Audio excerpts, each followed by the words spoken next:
Just tell us when you're ready for me to call the order here.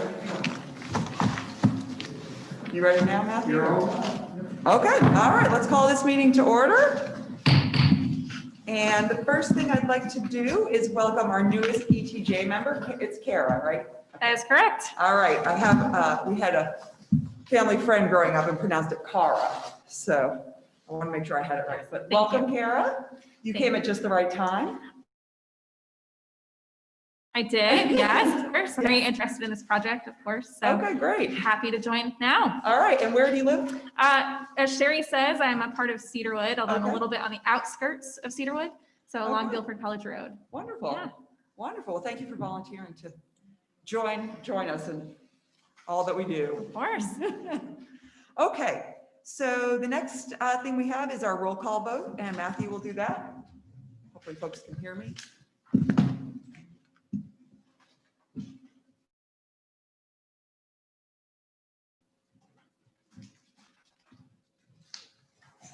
And excuse me for sitting down, but I did this so that their applicant, because we anticipate this to be a long evening, will have a chance to rest their feet.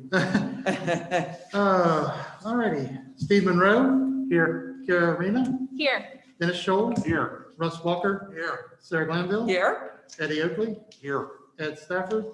Not quite made it with us yet. Richard Newbill. Here. Sherry Richmond. Here. And Rebecca Rayborn. Here. Very good, madam. We have a quorum. All right, wonderful, wonderful. All right, then we will move down here to our third item, which is the public hearing. This is a continuation from the hearing that started on August 10th.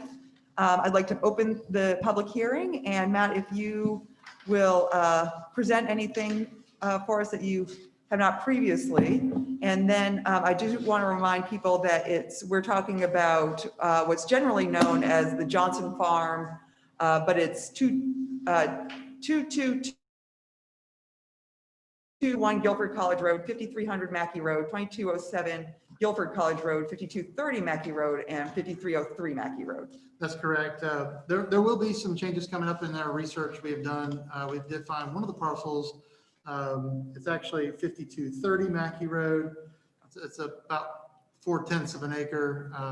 It's already been annexed into Greensboro. We'll get into that a little bit later. It shouldn't cause a problem with the rest of our hearing. I do have a couple of housekeeping items. As you know, it's a continuation of the public hearing from the August the 10th meeting.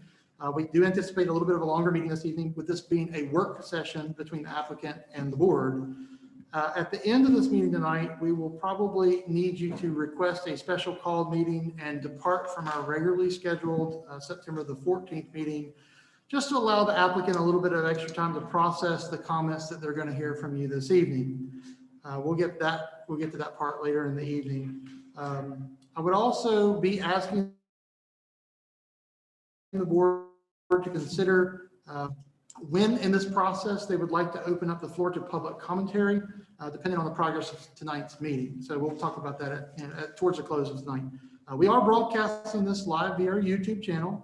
At last week's council meeting, we did run into a little glitch with the internet. Town staff are working to get that resolved, but it's going to take a little bit of time. We hope to get that fixed before the next council meeting, but we would ask that you please bear with us. It's largely out of our control at the moment. We do hope the connection will remain smooth tonight, but if it does have a hiccup, we will try everything within our power to get back on as fast as possible.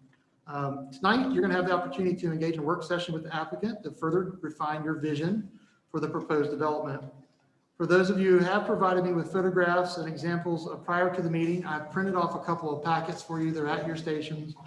I can project those so that our audience members may see them online, and I'm going to try to share our screen and do that. I would ask that you just kind of move slowly and announce which packet you're looking at and which photograph number you're looking at, so that I can scroll through them and let people online see those. If you didn't get to me before the meeting and you do want to have some pictures shown or things like that, be sure to give me a copy. We can scan them or post them online later for others to see. The only other thing I was going to suggest is if we get to around the 1 hour mark, if we could maybe just have a break for everybody to get a sip of water, use the restroom, that type of stuff. And finally, I know that one of the issues that came up last meeting was some discussion revolving around Guilford County schools. And the mayor and the staff and Sarah have been in contact with the school system, and they provided a copy of the letter that Katie did send to you, as well as place a copy at your station this evening. And we are pleased to say that Angie Henry with Guilford County Schools is going to be with us this evening. If the board has specific questions, Sarah, you may call on her at any time. Okay. All I right. think we may have another visitor from the school board as well. Are you with the school board? Yeah, Ms. Irby? Yes. Very, very So, good. Yes. If you have any questions for me, I'd be glad to answer them. If not, at this time, I'll just turn it over to the applicant and the board. Okay, wonderful. Thank Matthew. you. Does anyone have any questions for Matthew before the applicant steps up? Thank you. Okay, thank you. Okay, Amanda, are you going to join us?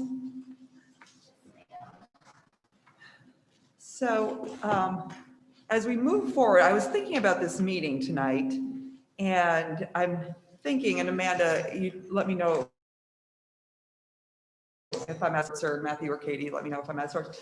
But I was kind of thinking, like, how do we get through all this material? Because there's a lot. And I think there's a lot of different areas of concern. And rather than kind of just be scattershot and like talk about architecture for a second, and then talk about traffic, and then talk about school, like to try to concentrate on one area at a time. And certainly we can return to it if things come up as we go along, but rather than, you know, be all over the place, that we kind of have a more concentrated discussion on one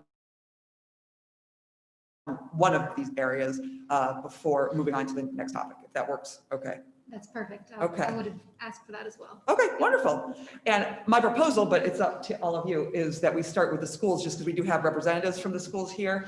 And I'm sure they're not interested in the architectural designs that we want to choose for the houses and such. So I thought maybe we could start with that topic, if that's okay? That's fine. Do you want me to go ahead and do name and address for the record? Yeah, oh yes, please. Thank you, Amanda. My name's Amanda Hodier. I'm again here on behalf of the contract purchaser and applicant Diamondback Investment Group.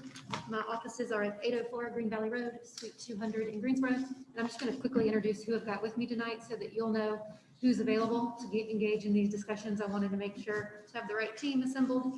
And I'm going to quickly do that, and then we can Wonderful. go in your order. That sounds good. So I've got with me Zach Tran, who I believe you know, he's the principal of Diamondback Investment Group. I've got Beth Blackman from Timmons Engineering and Consulting. She's our design professional, representing the design professional team. Not her whole team is here, but Beth is. Got Jeff Hochendale, representing the traffic engineering folks who've been working on this. And I've got Neil, I'm sorry, forgive me, last name.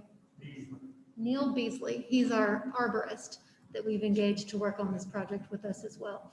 So I'm excited for them to get to speak with you about their processes and what we're working on in those specific regards. Wonderful, wonderful, wonderful. Well, Amanda, do you want to start? I don't know if you had anything in particular you want to share with us about the school situation, or if you wanted us to go ahead and start that conversation. Well, I guess I think my comments are pretty brief introductory wise, and then I'm interested, as y'all are, to hear what our visitors have to say. But you know, I want to reiterate that my client remains, you know, a willing and ready partner in those conversations. I think, you know, obviously this is a land use decision, and so we want to stay in that perspective. But I think it is a great discussion, and it's a community partnership opportunity that we want to participate in. So, you know, we're thankful that those discussions can happen now, rather than, I think, my understanding is that typically these things are looked at very closely at the time a plat is approved. And we're getting the opportunity now to all be a part of this much earlier at the entitlement phase. So I think that's a great benefit to us and to the town and to the school system. So we're just ready to do that and see what that can yield as it relates to this zoning case. Okay. And the last meeting I had asked for projections of how many students, and Dennis had asked that it be split into each phase, what the projected number of students would be. Were you Right. able to get that together? We were, and we provided that to the school system. And the reason I don't have it tonight is because we didn't have that information back from them. I mean, Okay. understandably, because it took us a while to get it to them. Yeah, it's only So been I 2 just weeks, didn't know so. how useful it would be to give it to you so fragmented. Okay, If that's okay, we can, yeah, I mean, I still would like to see it once you have it. yeah, having trouble hearing me. Okay. Well, I guess I'm about to You're far enough away step from away, all of but us. I'll take my mask off for the future comments. Okay. Well, I don't know if you all want me to start since I was the one who started this whole thing, I guess, to begin with. So as you all know, I reached out to the school on Friday. I believe Lynn had reached out earlier, and I don't know who else. Matthew had mentioned town staff. I'm not sure who else had reached out. So there has been some reach out, and I have to say I had a really positive experience working with them. I mean, it was very brief notice, Friday, and we're on Monday. And we have 2 representatives from the school here today. One contacted me that she wants to be online with us today, so hopefully she's listening. That school board member doesn't even represent any of the schools in our area here, but wanted to participate and hear how this goes. I was able to talk with Ms. Irby today. And we had, I thought, a very interesting and fruitful conversation about funding of schools. And then, as you all know, this letter from the chairperson, Dina Hayes Green, was sent today, which I sent to all of you. And so there was just some interesting things in here. I definitely, in my talk with Ms. Irby today, and then in this letter, learned, I mean, I wouldn't say quite a bit, because I know there's a lot to learn in this area, but I learned something new about the funding of schools and kind of how it goes, and when there's new development,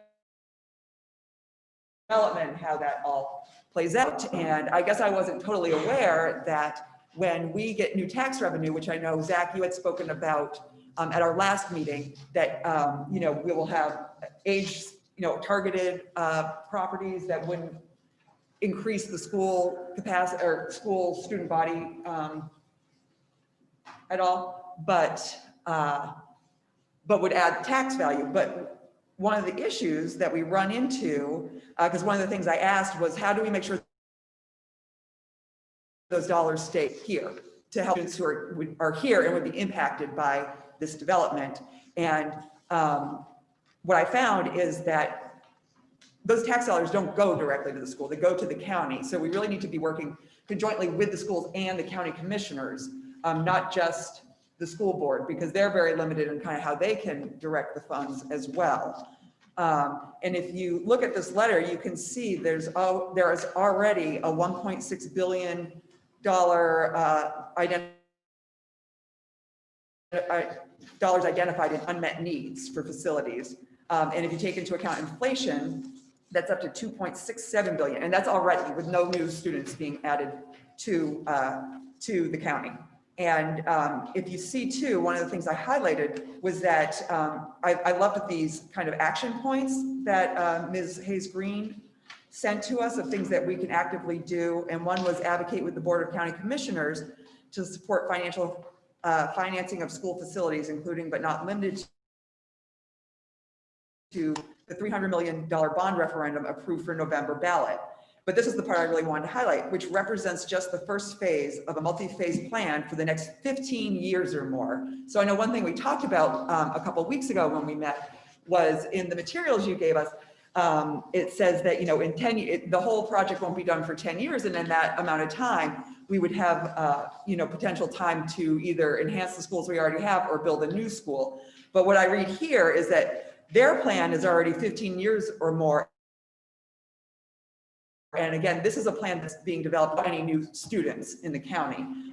So who knows when, you take into account other growth in the county, because certainly the Southwest area is not the only area growing in the county, how those dollars are going to look. And if you, also read into it, the 300 million in the bond referendum is a small fraction of the $2.67 billion they need. So these were just some concerns that I had when thinking about this. You probably also saw that Millis Road, it's acknowledged how how much in need that school is of repairs or just a new school altogether, but it is 25th on the priority list of phase 1. So currently, it's not even being considered as an imminent need. So we have to think about that, I think, too, because we don't have any immediate plans to add capacity or improve the schools that are here already. A couple of the other items I highlighted was one of the suggestions from the school board was donate property, approximately 40 acres in the Jamestown area that could be used to build a 900 student elementary school. And then also one of the recommendations was to time the housing development in alignment with the district's facilities master plan. So just in thinking about all these issues, one of the things that I realized in trying to open up this conversation with the school system, we're not going to solve the problem during the planning of this development. It just won't get solved totally. But at least we could start trying to solve it. And so one of the things I see here is that not only do we have to engage the schools and the county commissioners, we really need to be very aware of this facilities master plan with the schools and how the timing kind of aligns with growth in our area. So, and then the only other thing I want to highlight, and then I'll stop talking and let others ask questions or talk or whatnot, is it's one of the things that I noted in here is it says high growth communities nationally have required developers to purchase land and build new schools as part of a lease purchase agreement with the local school boards. Others have added special taxes designed to support new school construction and renovations. And so that was something, and Ms. Irby and I talked about that earlier today as well, that's nationally a common practice. And so I would just be curious if it's within the laws of North Carolina and Guilford County to have developers donate schools. There was a rumor, I don't know how true it was, that Corey Corporation attempted to donate a school, but it was turned down. I don't know how true that is. It was just a rumor that was going on the parts of town. But if it is allowed, then I think it's something to be considered. So those were my thoughts. And did anyone have any questions or comments? You just thought everything I said was perfect and flawless. I have a question. Do I have to identify myself? Dennis Shaw. You mentioned that the school board's plan doesn't take into consideration new students. So you're telling us that they have a 15-year plan and they don't consider new students over 15 years? Well, I'm saying the figures that they've given me here were based on, I'm assuming, look, and that's an assumption on my part, and I should not assume. That's what I want to That it was clarify. based on. We don't know for sure. What we have here. Let's yeah. hope it And so we could includes- ask the school board let's hope it includes members. growth. Yeah. Okay. But That's my question. another rumor I heard, and the reason I wanted to engage is that we keep hearing too that the schools won't even consider new schools or increasing capacity until the development's already built, and then it's too late. We all know that. So that was another thing I thought we could engage the schools to see how much of these things are true. Because if that's true, then they probably are not taking into account growth in these numbers. This is Kara Arena, and I find it interesting to that point that they suggest the developer donate, maybe not the developer, but we find approximately 40 acres in the Jamestown area to build a school, if that's not something they would consider. So maybe that is something we could clarify with them. My question, and this might be more for Matt, if the 40 acres isn't on the Johnson farm, are there 40 acres in the Jamestown area where this could be located? Somewhere else? I think that's a good question. It's something I guess you all would have to look into. Matt, it would be something you'd have to look into, or? Well, I don't have a microphone, I'm sorry. Oh, that's okay.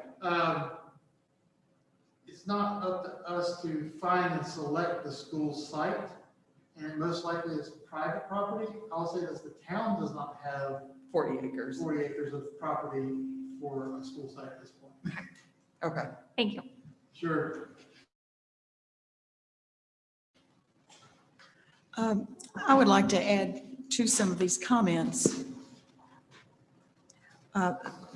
Two things that would would work in our favor. One would be a donation of property, maybe instead of the ball fields, or maybe something that other people wanted too, I know, for the teenagers, but maybe an area there could be donated for a school instead of some of the recreational items that we had wanted on our list. Another thing is, I think the density has to be reduced. We're looking at a lot of children and a long time. Now, the statements that you made about the school, about being, what number was it, 25th, Millis Road? You did not include the middle schools or the high schools in these figures. So these other schools also, will be crowded, very crowded. We're just talking about one, but the children in this, that you're going to have children of different age groups, not just those that go to Millis School. So we're talking about donating land for one school, but that's one school age group, not the middle school or the high school. So I think density is a real thing for us to consider, to talk about seriously for Jamestown and our children. And we do know, this is Sarah speaking again, we do know that Jamestown Middle has a new building at least.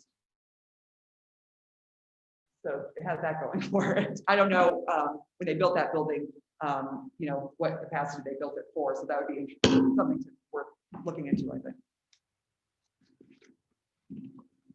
Are there other questions, comments about this?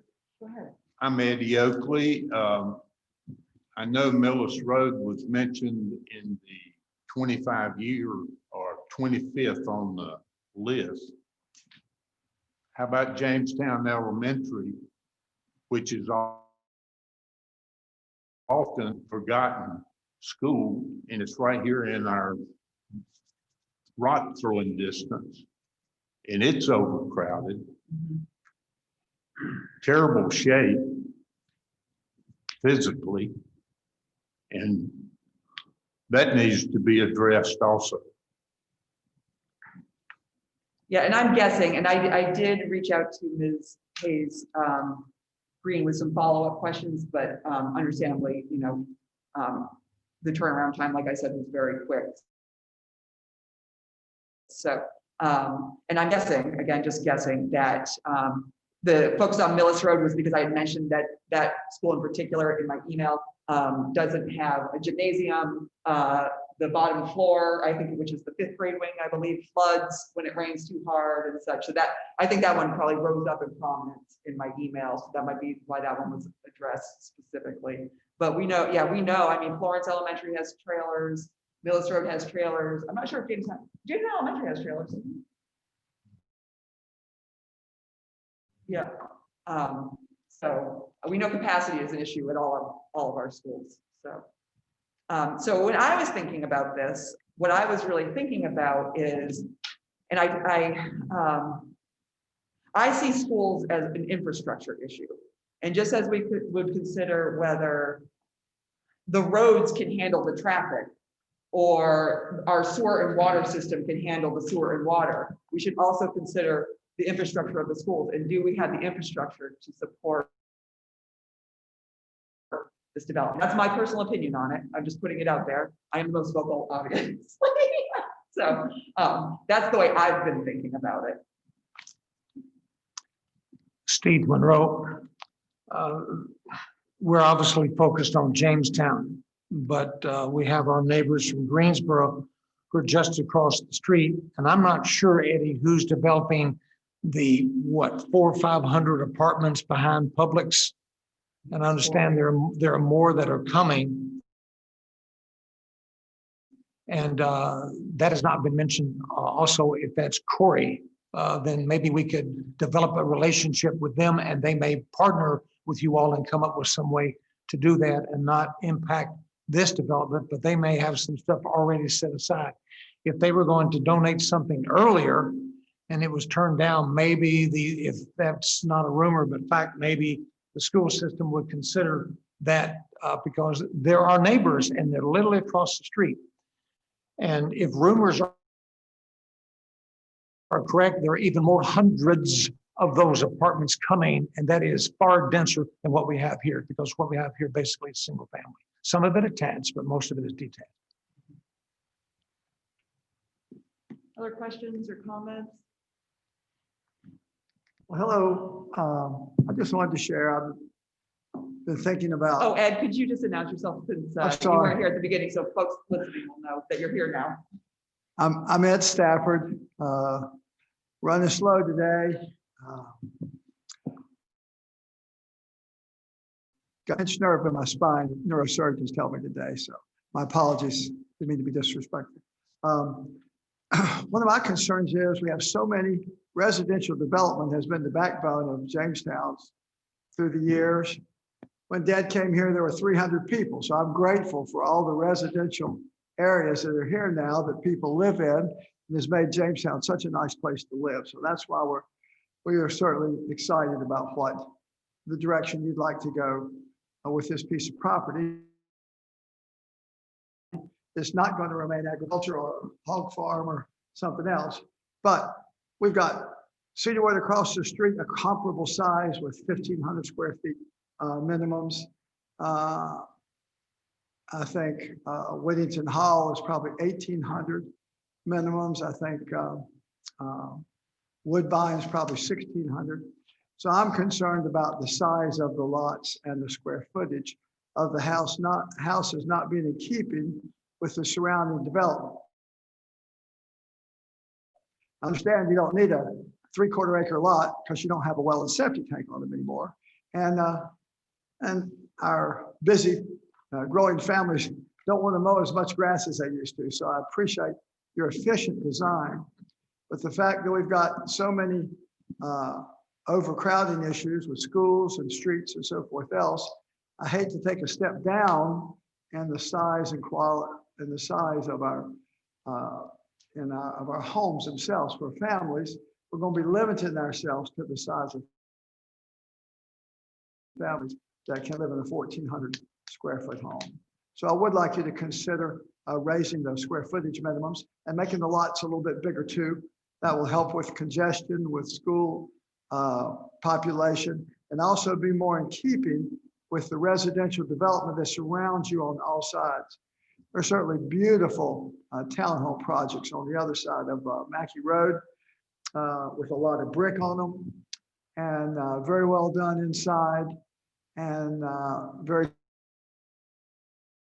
spacious. I was not able to get the minimum square footage on Jordan Creek or the other one next to it. I'm sure they're 1,500 square feet or better, but they are. It depends on the plan that Russ Walker speaking. Yeah, Russ. That Dwight developed. But Yeah, Dwight Stone. just as an example, I've got 3 bedrooms, 2 baths. Uh-huh. And Do you know what your square footage is? 1,600. Okay. So I figured 1,500 is sort of a minimum in there that would really be in keeping with the surrounding development of the neighborhood. So I'd like for you to consider that. Thank you, Ed. And just to catch you up, but we had decided to kind of talk about one issue at Oh, a I'm time. sorry. That's Okay. okay. And so I think we do want to get to lot size and house size at some Gotcha. point. But because we have some visitors from the school, we were just doing that one Sure. first, because they don't want to listen to all that. So, I understand. Yeah, I understand. yeah. Sure. so other questions or comments about the school? I would like to know if our visitors from the schools have anything they maybe want to add, or if they just want to listen, that's fine too, but please feel free to come up. On school, I'm Angie Henry, I'm Chief Operating Officer with Cooper County Schools, and I did have some information that I wanted to share that might help. Not just tonight, but as you look in the future. And so I don't know that. And Angie, if you could just speak into the microphone for the folks who are listening and tell your name and title again.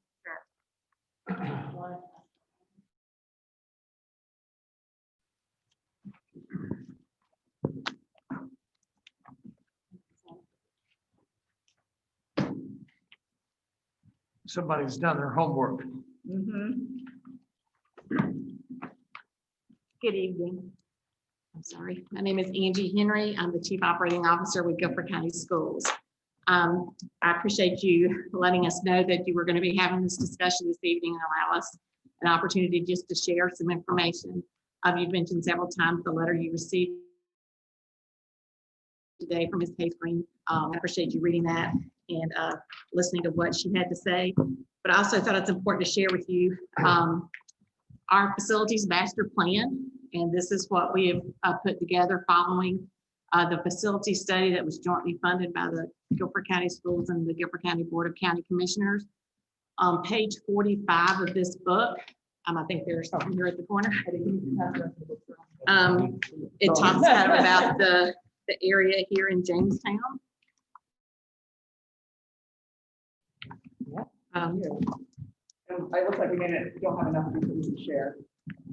Sorry. I thought- No, you're fine. You're fine. Okay. You good? Yeah, we're good. So planning area 9 just has the Ragsdale area, which is Ragsdale High School and the schools that feed into Ragsdale here. And you can see, on page 45, what kind of the history and what the current capacity of the schools here in Jamestown are. The gentleman mentioned Jamestown Elementary School earlier, and you can see it has a low FCI score or facilities score. The same is true for the Millis Road Elementary School here in Jamestown. On the next page, on page 46, you can see what the plan that the school district put together, what it did include for Millis Road. And you can see that our intent and our plan was to build Millis Road as a 600 capacity school. We plan to do that on the current site where Millis Road's at now, although we know it's going to be a very tight fit just because of the way the topography there of the land on that site. But the intent was to build a 600 capacity elementary school there. When we looked at, we just did some rough estimates of the anticipated elementary school population in a development with about 1,500 units. Anticipate that to be a little over, right around 400 additional students. And if you go back a page, you can see that now Millis Road Elementary currently has 444 students is what it had in 18-19. Clearly this year is very different than any other year. So we don't know what that number is right now. But so, if we took that enrollment in 18-19 and added another 400 students, you can see a 600 capacity school would not be a sufficient size to serve all those students. When we look at the area of development, the entire area does sit, almost the entire area does sit in the Millis Road attendance boundary. So those students would attend Millis Road. We do have, when we look at projections for the high school and the middle school, as you mentioned earlier, another consideration, we do feel like we may have the capacity there at the middle school. It'll be tight, and the same thing for the high school. You're right, we have fortunately done built a new middle school. It hasn't been that long since we built the new middle school, and we did significant renovation at the high school. So just wanted you to have that information available to you. Also, the long sheet that you got, the large sheet, that is the prioritization of the school's facilities master plan. And you can see on row number 25 is Millis Road Elementary School. We would have to have about $688 million to get down that far. The county commissioners have approved $300 million to be on the ballot for November, but they've made a commitment that if we can do a good job on getting those projects done, that they certainly would consider adding more to a ballot in the next 2 to 3 years. So certainly we want to encourage our county commissioners to continue funding schools. It is by state statute the responsibility of the Board of County Commissioners to take care of school facilities, to build them and to maintain them. And so that's the request we've made. The Board of Education did ask for a $1.6 billion bond, and then things changed. And so the commissioners approved $300 million, but we certainly want to continue encouraging them and working with them to do what's to do what we need to do to address the growth in this area. Have you, I'm just curious, like in other developments that maybe haven't been in this area, has the school board worked with those developers? I'm just trying to think creatively of how, has this issue been resolved in a nice way somewhere else that we don't know about? Right, so I think now, I've been around a long time, and my memory is not really 100% clear, but when we built Pilot, when Adams Farm was being developed, we worked with, I believe it was Jefferson Pilot at the time. And I think they helped us, either they donated the property that we built the school on. We built the school, but I believe they either donated the property or some of the road work around the school at that time. And then to the eastern part of the county, the developer that built the Reedy Fork development out there, they donated the property. That school hasn't built up as quickly as we can because it started, it was being built in 2008 when the economy, the Great Recession hit. But it's a really nice school out there, and we worked in partnership with the developer in that location, in that development. I had another question. Oh, do you happen to know anything about this Corey Corporation?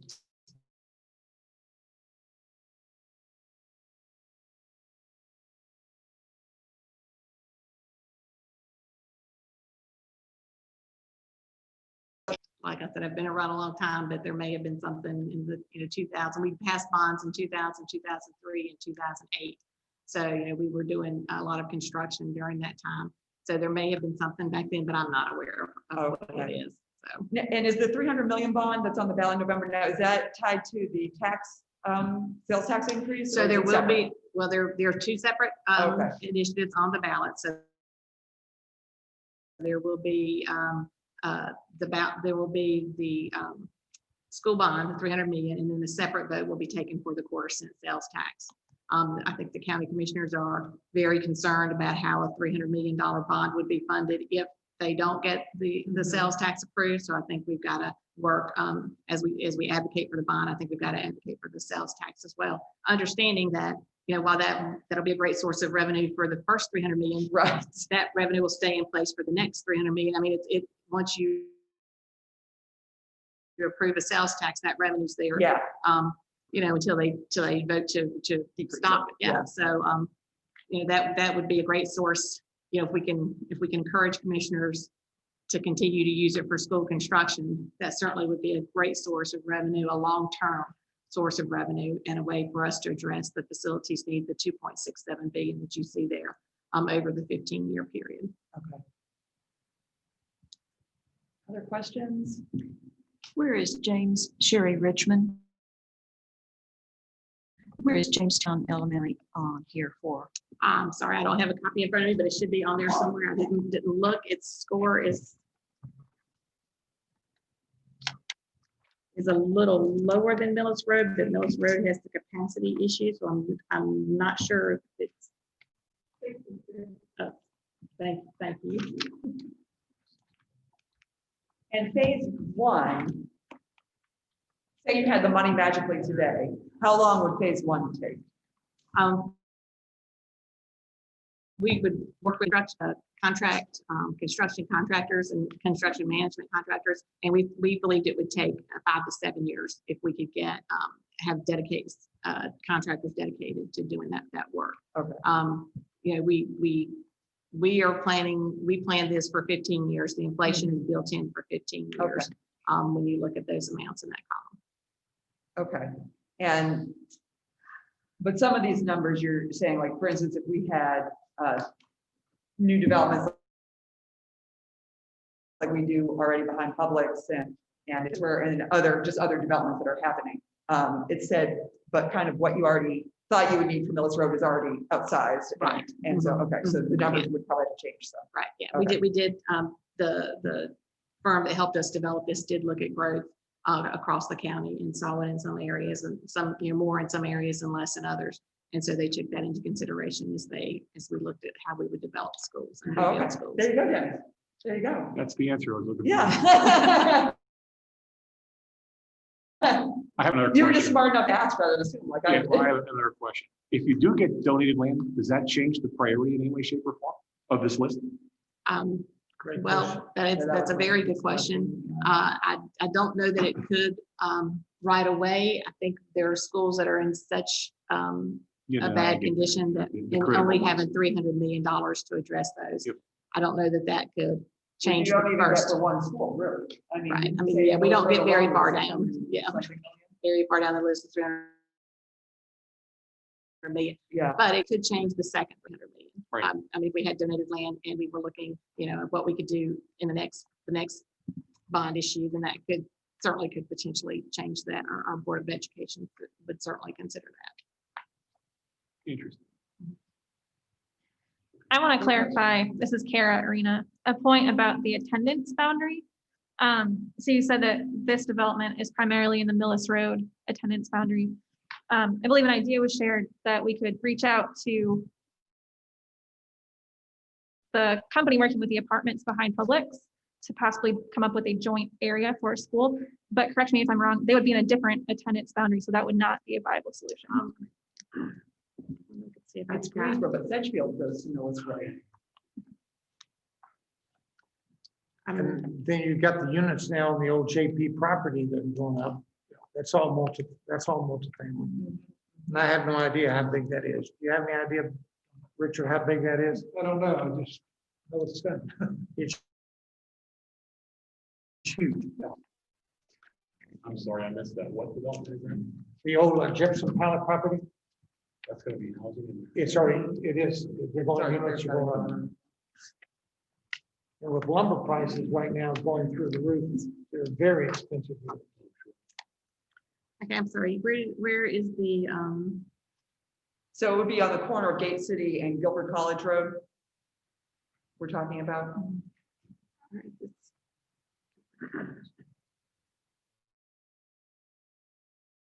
so it looks like that is probably in the middle. I know you can't Yeah. see this, and I didn't bring a copy for everybody, Yeah. but No, that's this whole blue area and the bottom of this is Grandover Parkway.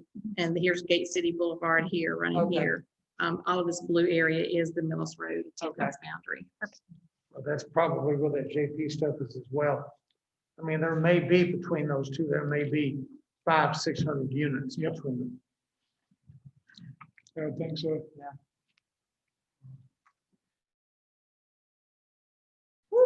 And we do have, I think we do have some space available at Pilot Elementary. I know there are mobiles because it had been particularly overcrowded earlier and shortly after like 2010, 2011, that enrollment has declined some as Really? charter schools have opened. Okay. And so there may be some space available on that school to Okay. move some boundaries if we need to. Because of charter school. Mhm.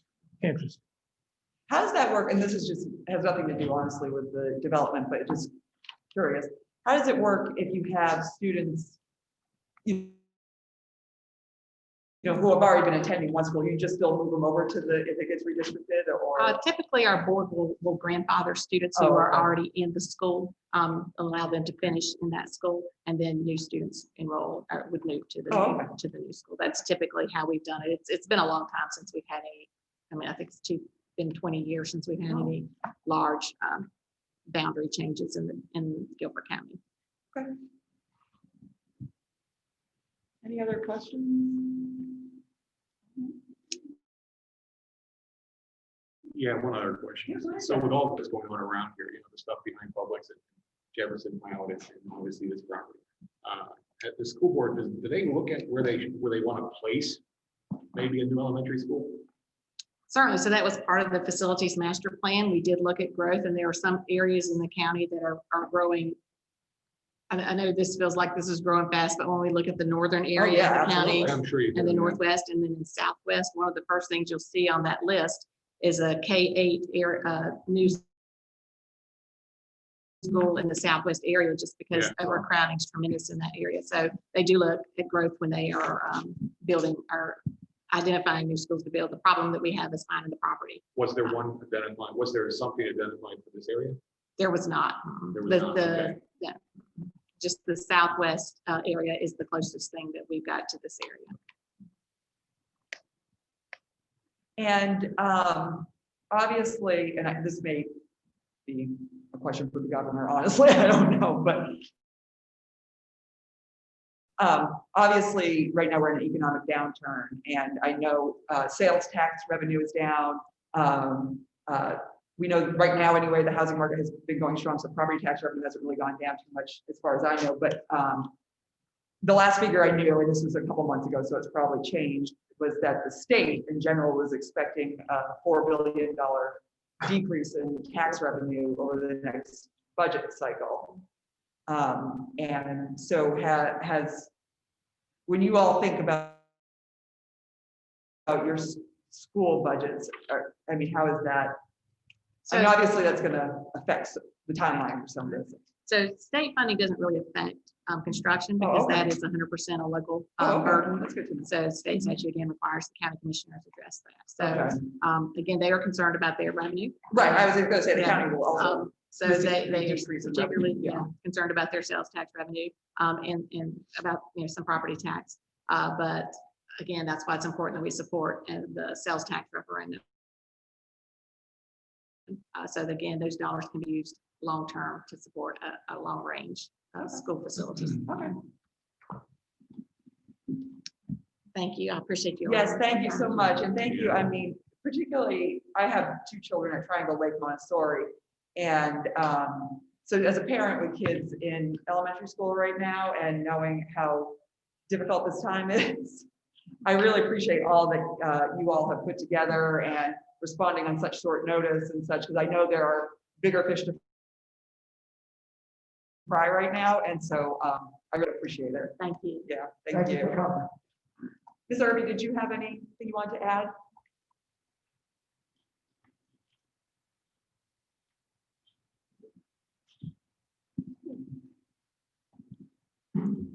Good evening. I just really want to say thank you so much for reaching out, to us. I think it's very important for us to engage in a holistic conversation, that it's not just Millis Road, that we are a Guilford County school system. And it is very difficult for us to pick over schools because the needs are just so great. I do hope that it's something that we all can learn from, looking back at how we've done things, how we fund schools, who gets what in our schools, that we all take a greater look at how those things were done. And I do have to say that this superintendent took the initiative of creating a master plan, right? Not just saying, oh, well, we're going to fix this road, and then next year we're going to go over to the south side of Guilford County and pick over and choose. That this is a long-term plan, that it includes every school is going to get something. Every area is going to get something. So we're hoping that everyone will actually, be on board with this plan and do encourage, the county commissioners that it is a good plan in the long-term goal, right? And that these are the kind of collaborations that we need. I'm from a different city, and it is included. When a big developer is going to build in New York City, they do have a conversation about the schools, if they're going to impact schools. And they do make those kind of gestures. Well, we're going to tear up this land over here. Would you like a new school in that area? So they do come to the table and offer those types of amenities, but we also generate new construction dollars from the state level. If an area is growing and populating, then the state recognizes that and they say, guess what? You generated enough money to build you a new school in that area. So then the state dollars will target a particular area. But the school system is not at liberty really to do that on that level because our dollars are for the entire county. So that's how we got to the priority of needs. And I do say that everything was done very thoughtfully. I think, I have to commend even the collaboration. And it was a costly project. It cost over $750,000 for that plan. So we need to make really good use of that plan because while I'm on the school board, I'm not paying for another plan like that. I will not vote to pay for another plan. So I hope that we get the bang out of our buck, for this particular plan that we can go forward. And again, thank you for reaching out to me. And this won't be the last time that you see me. Hopefully, I'm just glad to be a part of. Wonderful. Thank Thank you. you. Thank Ms. you. Irby, just Thank for you. the record, could Yes, you ma'am. state your full name and could you Sure. also tell the schools that you represent Yes, ma'am. that are in this? area? Absolutely. Kim Irby, and my district is District 6, and I cover Oakview, Florence Elementary, Southwest Elementary. Who else do I cover? Colfax Elementary, Western Guilford High and Middle, Southwest High and Middle. Those only I have 10 schools, and Newcomers is one of my schools, and excuse me, Northwood. I left out Northwood. So I only have 10 schools in the pie, but they're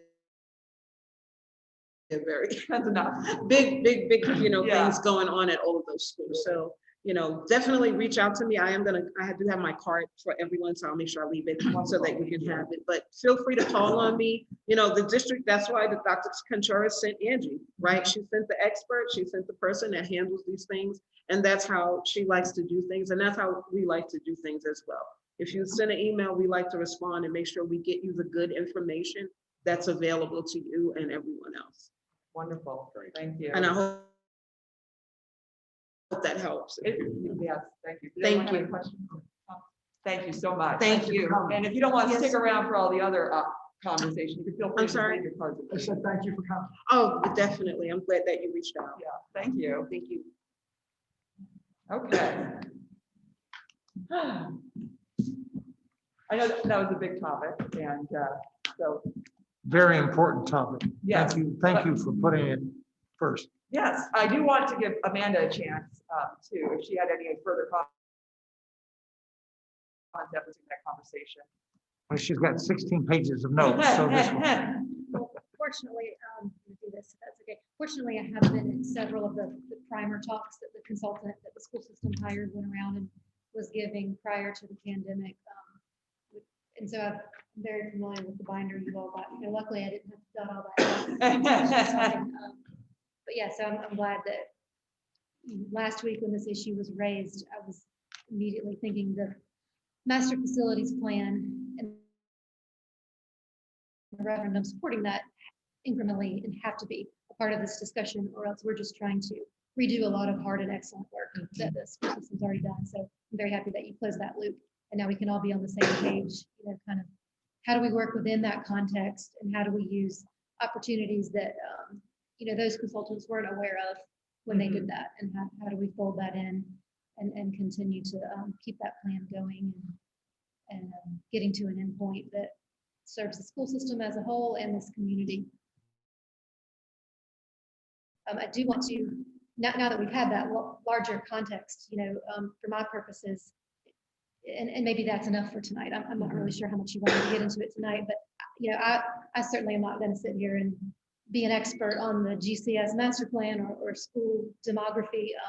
So I would be very weary to discuss things about other school districts and the school timing as a whole. I would certainly want to keep it limited to. I think he framed it in a context that works. Development, infrastructure, and community impact in terms of the context of zoning. So, while I think that's the tip of the iceberg of the conversation that was started here tonight, I think that's the part of it that I should be engaging with you about. So, so that's.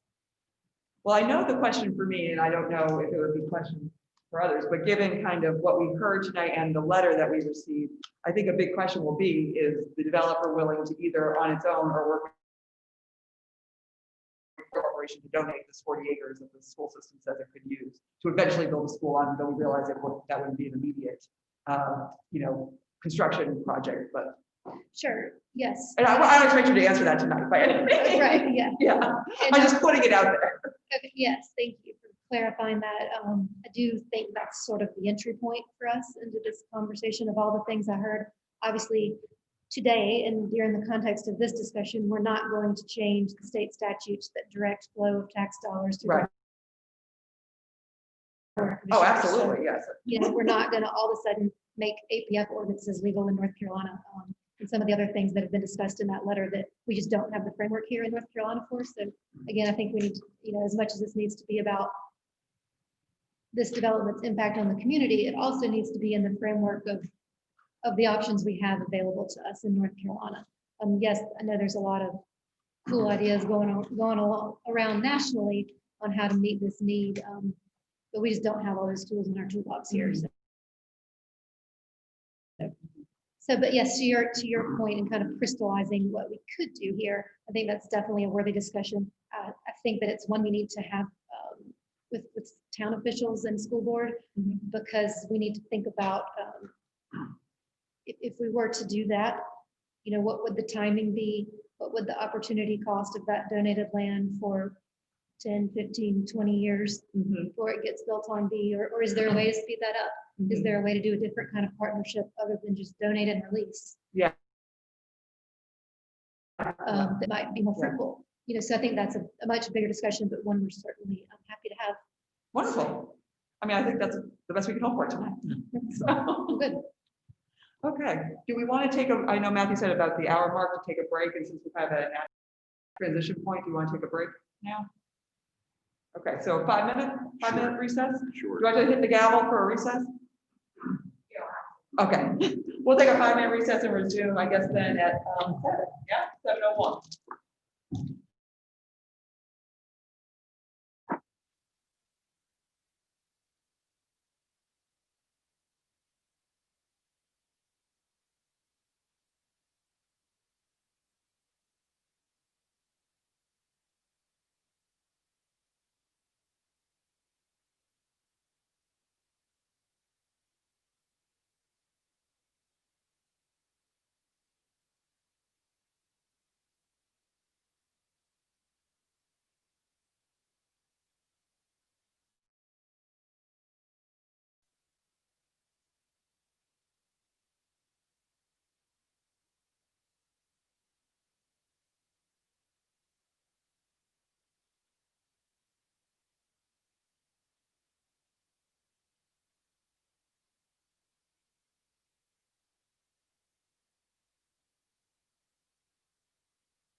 Okay, let's bring it back together. We still have a few seconds here, I but like banging that thing. I do. That's right.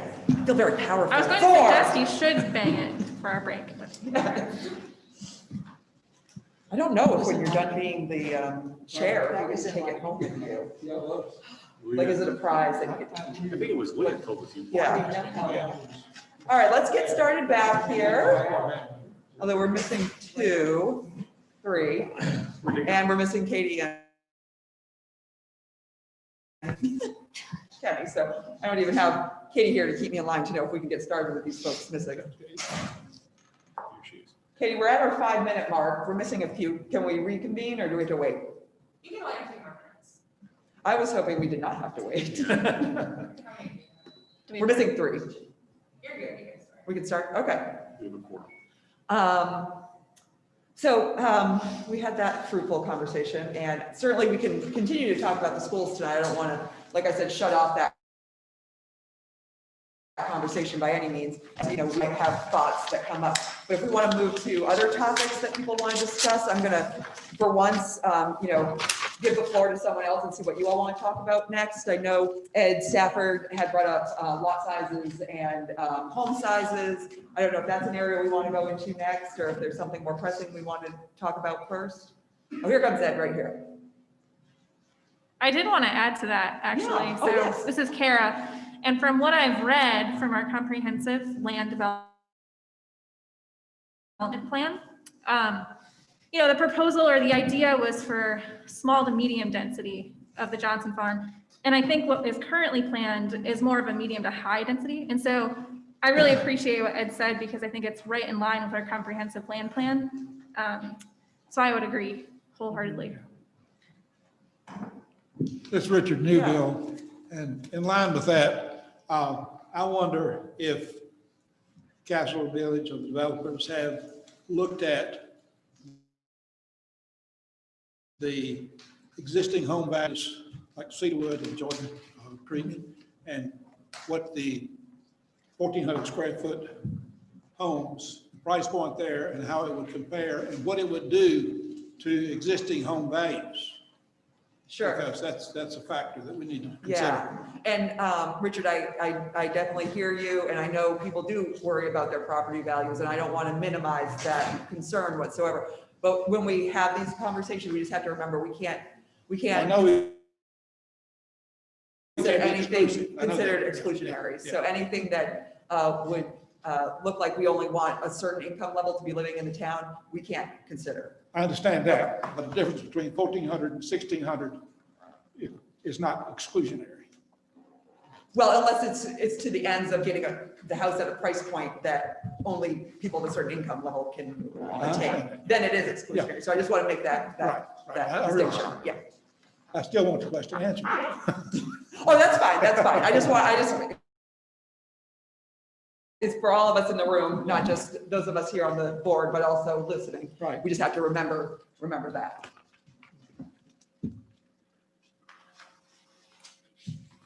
Well, to put construction cost in, it's Steve Monroe again. Since that's part of what Ed and I do. The cost of framing lumber, which is the basic price, 20% of the cost of house, is up well over 30%. NAHB, as of today, said that the average house just in the framing package went up $16,000 today. So it has Yeah. nothing to do with square footage, just this massive Oh, absolutely. amount Oh, yeah. and just be glad you're not a custom builder Amen. Mm-hmm. without an amendment.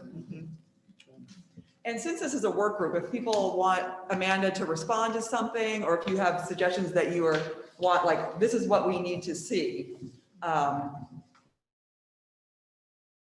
then I think this is the time to do that. Go ahead, Amanda. Did you have Yeah, thank you. I'm going to try to interject at appropriate points so I don't interrupt the flow of the dialogue. But it sounded like we're at a good place to kind of talk about the square footage, and I think we need to do that one at a time. Square footage of lots, lot size, and then square footage of home sizes. So I'm going to take up home square footage first. And I think I'm extrapolating that the issue you guys want to address is compatibility. Is that Yes, that's fair? Yes. Okay. And I think we can think about that a couple ways. One is, I think it's dangerous to kind of fall, and I want to have this discussion and hear your thoughts on it. I think it's dangerous to think about whole price and final numbers over here at Cedarwood or at Jordan Creek or at Whittington Hall, excuse me, Yeah. versus whole price here in Castleton Village, because it's apples to oranges. So I think what we need to look at and what a more useful discussion might be price per square foot. Okay. And I think that kind of gets at what you were saying, Mr. Monroe. And I think what that does is allows us to acknowledge that there are different product types, there are different buyers, there are folks looking for different things in the market, and a price per square foot can encapsulate all that and reflect it without us having to go, okay, well, this is this value and this is that, but if you could account for that and you detract for this and add that back in over here, I think that's how I would like to think of it. And then from there, we look at, well, what is it that gets you that price per square foot? What's that based on? And I believe that's based on, sounds like we got some folks here who can add to this understanding. I believe that's based on the building products. What is it that's in that home? What are the finishes? That sort of thing. But also it's location. We all know. And that speaks right back to that compatibility question, which is at the crux of this discussion. And yes, that this is across a major thoroughfare from 3 different communities that I just named and that I've heard named a lot in these discussions. But it's also, I think, important to remember that this is almost 500 acres. And it's necessarily inherently, and I think we all just need to accept that it's also going to establish its own neighborhood and its own vibe a little bit. So I don't know, and I want to talk about this. I don't know that the right question to ask is, how do we make this 500 acres look like everything else around it? Is it more appropriate to say, how do we make sure that it complements what's around it and certainly never detracts from it? Obviously, we don't want to do that, and we wouldn't want to do that to ourselves either, because at the end of the day, this is, it's supposed to be economically viable, so we can't build something that isn't good for anyone. But I do think that something this big is going to take on some of its own personality. It's going to be a new product type. Just looking through the ordinance in working on this project, we've talked about T&D a lot. I talked about it last time. You've all learned about it in your comprehensive plan. Well, the town doesn't have another T&D project. So if we are to do that, we're the first ones. Can you remind us all what TND is? Excuse me, traditional neighborhood development. And that was the one that had the hallmarks of the walkable streets, the narrower streets, the smaller lots, buildings and homes pulled up more, mix of uses, so that you kind of have this vibrant community package, and parks and green space, molding, gelling the whole thing together. So that was that T&D comp plan that is, I thought, and maybe I need to understand if I'm right about that. I thought that was sort of the town's foundational vision for this. So if we're going to follow that, it is going to be a little different. And that doesn't mean that it should stick out like a sore thumb and detract from everything, but it is going to have to be allowed to do that if that's what the town wants, and that's what we ultimately are trying to do. And that segues right into lot size, because again, all those same points are true. If we're just trying to match exactly what's everywhere, then we're not going to have a T&D, and we're not going to do this thing that's its own community. And so I guess I just need to understand the town's priorities in that. How much do we want to create something that is rooted in principles of traditional neighborhood development versus how much do we want to repeat what's in those other areas. So I'd love to have more feedback on that. And again, understanding that we can be compatible without being the same.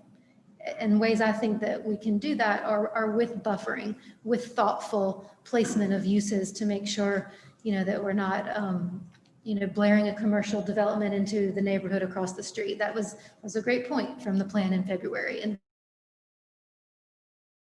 so we worked with that to fix that compatibility issue. But the answer to compatibility isn't just to make it all the same. And I think if you think about that, to plat out 500 acres in half-acre lots, just one after the other, probably isn't what your vision is either.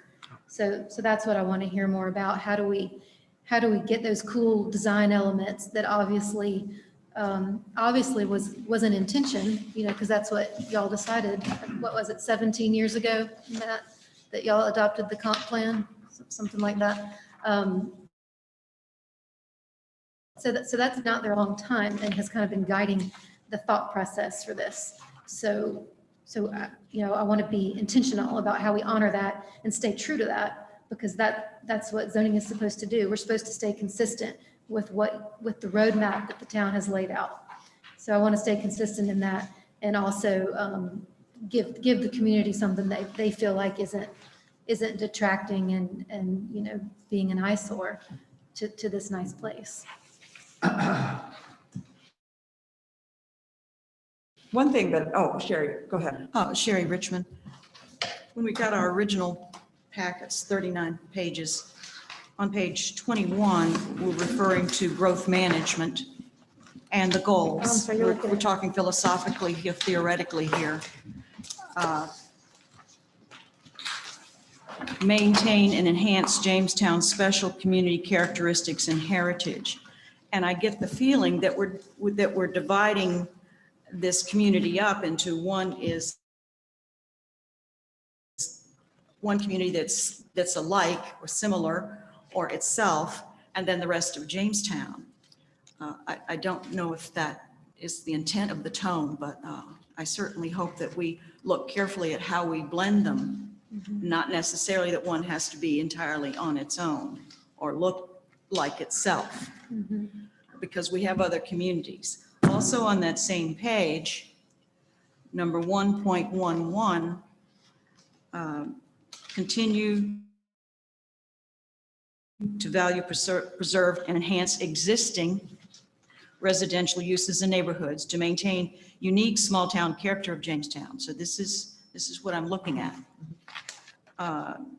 Development is encouraged to efficiently use existing infrastructure. We've talked about the schools, new buildings and renovation, et cetera, should fit the scale and character and add value to existing neighborhoods. This is right, the discussion that we're having, not necessarily a price point of a piece, because we need to start housing. But if all of it is that way, are we really doing what we have here as 1.11, scale and character and adding value to existing neighborhoods and not lowering the value of a neighborhood? In Cedarwood, there's 373 plus or minus homes. And many of those people have called me with this concern about losing value with the plans that are in place right now for your project. And if I may, since you bring that up, I guess I need to understand that more. Well, what is it about this project that would devalue the neighboring homes? What is that concerns to I me? think the perception is that there's a lot of townhomes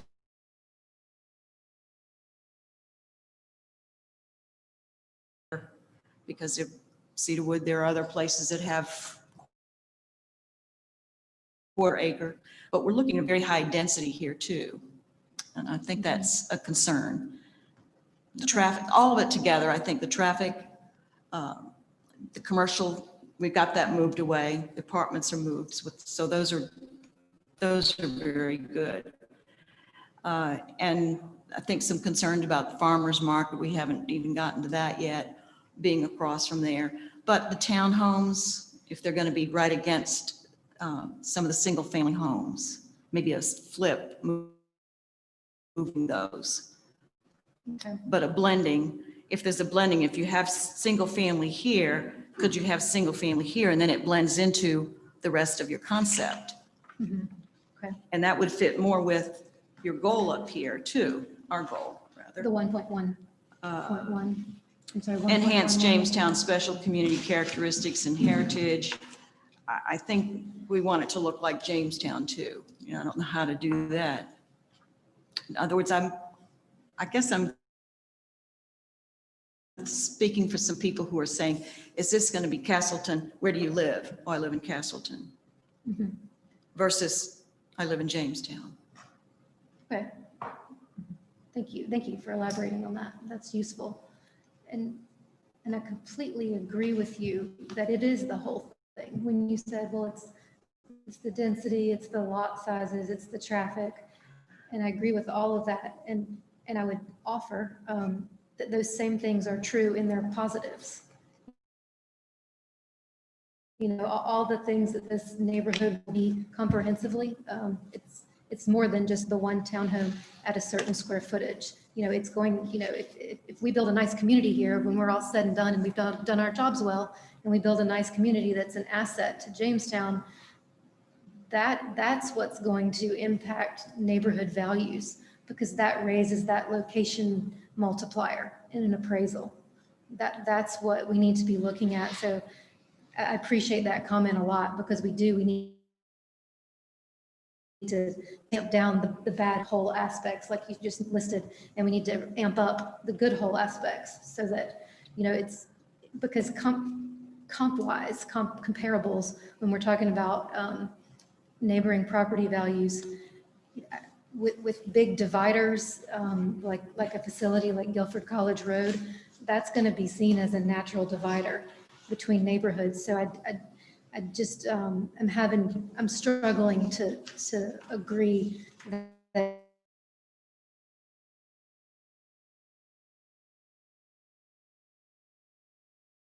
what is it, 6 lanes, 4 lanes and a median. And that's not to say that it's do whatever you want on the other side of that road. Not at all. It should be buffered. It should be enhanced.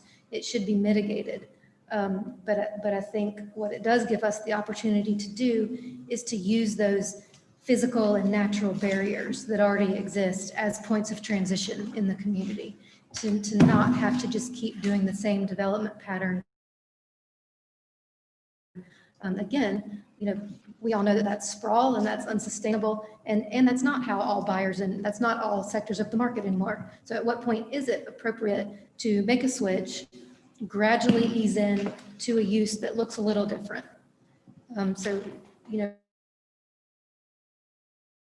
want to iron it out and make sure we've done that right, but I do want to be careful at just this immediate reaction to want to make it all the same and think that that's gonna I guess there's not a lot else to say about it. I think we need to look carefully at how we do meet these policies that are within the larger framework of the comprehensive plan that says, you know, these are the things we want in this area. So if we're going to accomplish those things, the things we listed earlier, the traditional neighborhood design elements, we need to build that pyramid. You know, it's very hard to do that. If that's our guiding principle, it's hard to do that piecemeal with little excerpts here and there. So, and that's a hard job because comprehensive plans aren't written as blueprints. They're written as guiding documents. And so then it's very hard for people in your position and applicants to kind of come together and say, all right, well, we've interpreted this guiding light and we think it means this, and this is a way to accomplish it. So that's where we are now. And I want to make sure that I completely agree. I love what you said about blending and not making a new versus old or an us versus them. And so I'm loving this dialogue about that, how we do that while we accept and go ahead and acknowledge, yeah, this is new. It's going to exist one day and it didn't exist yesterday. So inherently it's going to be a little different, but how do we ease into that and do it appropriately? So. Well, I think the word that you used earlier was complement. Mhm. And if it complements what's there, I mean, there are 18 of us in here that live in Cedarwood. You can't duplicate Cedarwood. You can't duplicate the 60 red and white oak trees that I have in my yard. Some of them are dying, by the way, at $2,000 a piece to take down. But anyway, you can't duplicate that. Go build a brick home today. Right. Okay, so forget about the $175 to $225 per square foot. Now you talk about $375 to $400,000 to have a comp house because of brick. So but if it complements, yeah.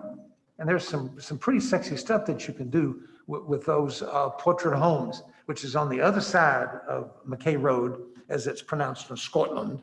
On the other side of McKay Road, they've done a wonderful job of coming in and doing a lot of brick attached single family housing right next to what R.E. Carroll built were smaller single family homes, and they somehow work together with each other. Okay. So it can work. It could work. Does anybody have the name of that neighborhood? I imagine that in my drivings around, if it's near there, I've probably seen it, but I want to make sure. Because if that's a good example of how somebody has blended and done that complementary development, I want to make sure it's on my, I want to make sure we're looking I at should it. know since I supplied most of the millwork, I should remember it, but it's portrait homes. It's, Okay, I, I think I know what you're Are talking you Yes. talking about. about Renaissance? is it? No, I don't think so. Parkway? It's portrait. They've got a pool right on McKay Road. I know what you're It's not Bordeaux, is it? Bordeaux, yeah. Bordeaux. Is it Bordeaux? Yeah. Is it Bordeaux? I think that's right. Bordeaux. Yeah, and Renaissance Parkway is the main road. going. Okay, yeah. Okay, great. Okay. Thank you. Renaissance Parkway and Mac. I remember seeing that. And it's all attached, single family. Okay. A fair amount of them are story and a half and 2-story. And is it just the way the facade looks that you feel like does a good job of being complementary, or is it the Yes. streetscape? Is it the landscaping, or all There's of not those much things? landscape, but I mean, it's what how it blended together. Okay. Richard, did you have something? No, I saw you start to talk earlier. not that. Okay, Thank you. I have several questions. Yes, sir. I'm looking at the schematic. this that is you- Dennis, by the way. Oh, Dennis, yeah, sorry, Dennis Shaw. On, I think it's page, I can't even read it. How bad is that? It's this page. Okay. Sorry, everyone. I can't read the number, sorry. I need more light. Anyway, I got a question. You give dimensions of the lot size, you give dimensions of the setbacks, you give maximum height 50, which I think is too high. But anyway, I wanted to know the depth of the house. They're 20 feet wide. How deep are they? My rough calculation based on how I could measure where you measure 20 and 15, I'm getting 45 feet for the length of the house. Are you on the attached? Yeah, I'm on the attached dwelling T1. Okay. Page 16. That's it, Yeah. okay. How deep, how big is that, the building itself? I'm going to ask Beth Blackman again with our design team to come help me with these types of questions. And then how big is the garage while I'm asking? Beth Blackman with Simmons Group, 5410 Trinity Road, Suite 102, North Carolina 27607. So these are products that we get from the developer. We're the engineering firm, so we don't actually do the houses. But the townhomes are generally 50 or 55 feet deep. And these are 1-car garage units. Yeah. So how big's the garage? Well, again, that's more of an architect thing, but I mean, it'd be generally a typical size of probably 10 by 20-ish. I hope it's bigger than 10, because mine's bigger than that. Well, I don't have a 1-car garage, and so I'm guessing here. Well, I have a couple of I mean, reasons why I generally, asked. it's a parking space, and you have room to get in and out on each side. Yeah, basically that would be 12 feet, because the normal door is 9 feet. And just to, real quickly, and I don't want to get you off course, but we don't have a finished product yet. I You know, got it. the I way this understand. works, we're But trying to- I'm just, okay. I asked the questions because it leads me to where I'm really Sure, going. I just didn't want you to think we were being evasive about No, it. I got it. I It's got just it. not fully designed that. And these are pretty standard townhome units for most builders that we work with in our area of all the different builders, they all generally have a townhome. And I read somewhere where this street would be 18 or 20 feet wide, correct? The street? The street, No. Are you talking? because you're saying the narrow streets. So the narrow, I thought I read 18 or Well, 20. they're all 50-foot right away, other than. Yeah, I get that, but that's the sidewalk and everything else. But no, they're not 20 feet wide. The smallest back-to-back that we have is, It's gonna be, 29-foot back to back? That's actually the width of the road. Yeah, so that'd be the back of curb to back of curb. Okay, that's, So 20. yeah, that makes sense, okay. Feet face the curb to face curb. All right.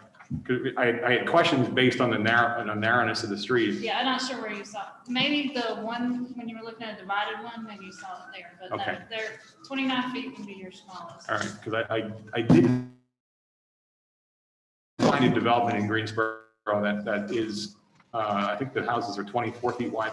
They have one car garage. I was able to talk to a homeowner, actually stopped on my way after one of my walks. I do a lot of walking. Yes, yes, you do. Yeah, I Dennis. do.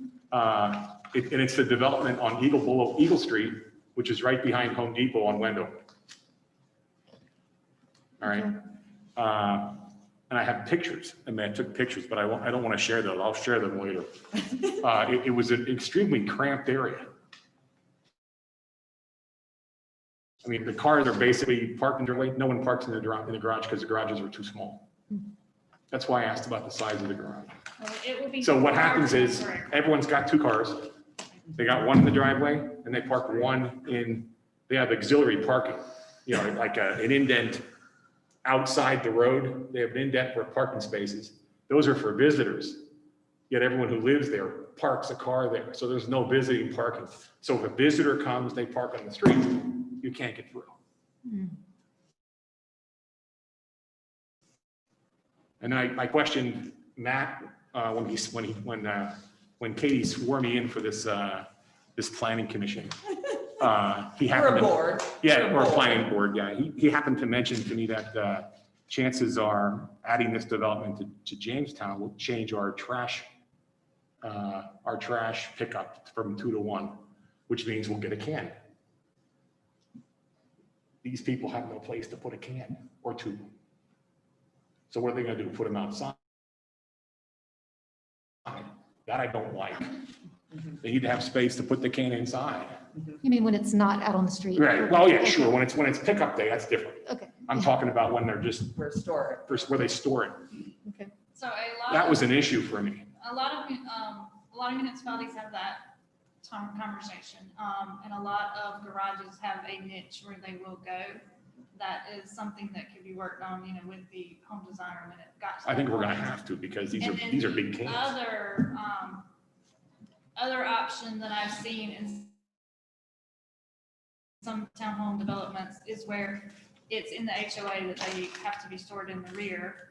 And, But the people in the middle have no way to get it around. well, because of the way, usually there's an access agreement because you have lawn maintenance that is usually handled by the HOA, and those people are going all around the building anyway. So there are generally access easements so the people in the middle can go around and get to it. Okay. That's just what I've seen in other. Access easements on the ends? No, across Sides. sides and across to the back. If you imagine a townhome community that might have, buildings, which is the various Right. attached units, maybe it's 2, maybe it's 3, maybe it's 4. When you buy that kind of home, you're just buying the dirt right under the walls. Right, You don't right. buy what's around you. So all the rest of that is common element. It's governed by the HOA Right. recorded declaration. And that declaration, we write easements in there for the benefit of all the other owners that allow you to cross across those common areas to do things like what? Right, Beth right. is But if talking you're the two, say that's 4, and You're you're right, the it's a 2 long units in the walk. middle, you'd have to walk around the ends. Yeah. Which, I mean, we just know human behavior, that that's not going to happen. Right, so it sounds like what we need to do is investigate what Beth is speaking about, where, The indent. yeah, we look at this indent and see if that's something we can fold in as a design requirement. And then what about parking? I mean, parking in that development that I looked at was just absolutely astounding to me. I have a And I think Jeep. that was in, what, was it Benchmark who added some comments? I think they talked about that too, Dennis. I have a Jeep, small car. I had trouble getting through the development on a weekday. And most people should be at work during the weekday. And there were cars Not anymore. everywhere. Not anymore. Well, it's at a Well, no, garbage. but yeah, there are a lot of people still working. Yes, there are 10 million people in the world that aren't working, but there's an awful lot of people that still are. Yeah. And it was just horrible. You couldn't get through. So then I questioned, can our garbage truck get through? Or a school bus? Or a school bus. Yeah, I hadn't even thought of that. Or any emergency vehicle, fire truck. Right, and, Although 29 feet is better than my original thought, obviously. yeah, But with 2 cars parked in there, 29 feet is not a lot of space. And So I don't, I'm looking at your T1 and I'm thinking it needs to be bigger. It needs to be T2. And don't get me wrong, I'm very much in favor of, and maybe I shouldn't say this, I'm very much in favor of this type of development. I lived in that in Pennsylvania. And then when I moved to a 4.5 acre farm. And that rural township called Washington Township in Berks County, they decided they wanted to have high density housing. They put it right on my property line. And I thought, oh God. And yet my property value skyrocketed. I couldn't even tell they were there because of the berms and the shrubbery and stuff that they put up. Amazing, just amazing. So anyway, don't get me wrong, I'm in favor of this. I think it's a nice development, sidewalks, stuff like that. I love that stuff.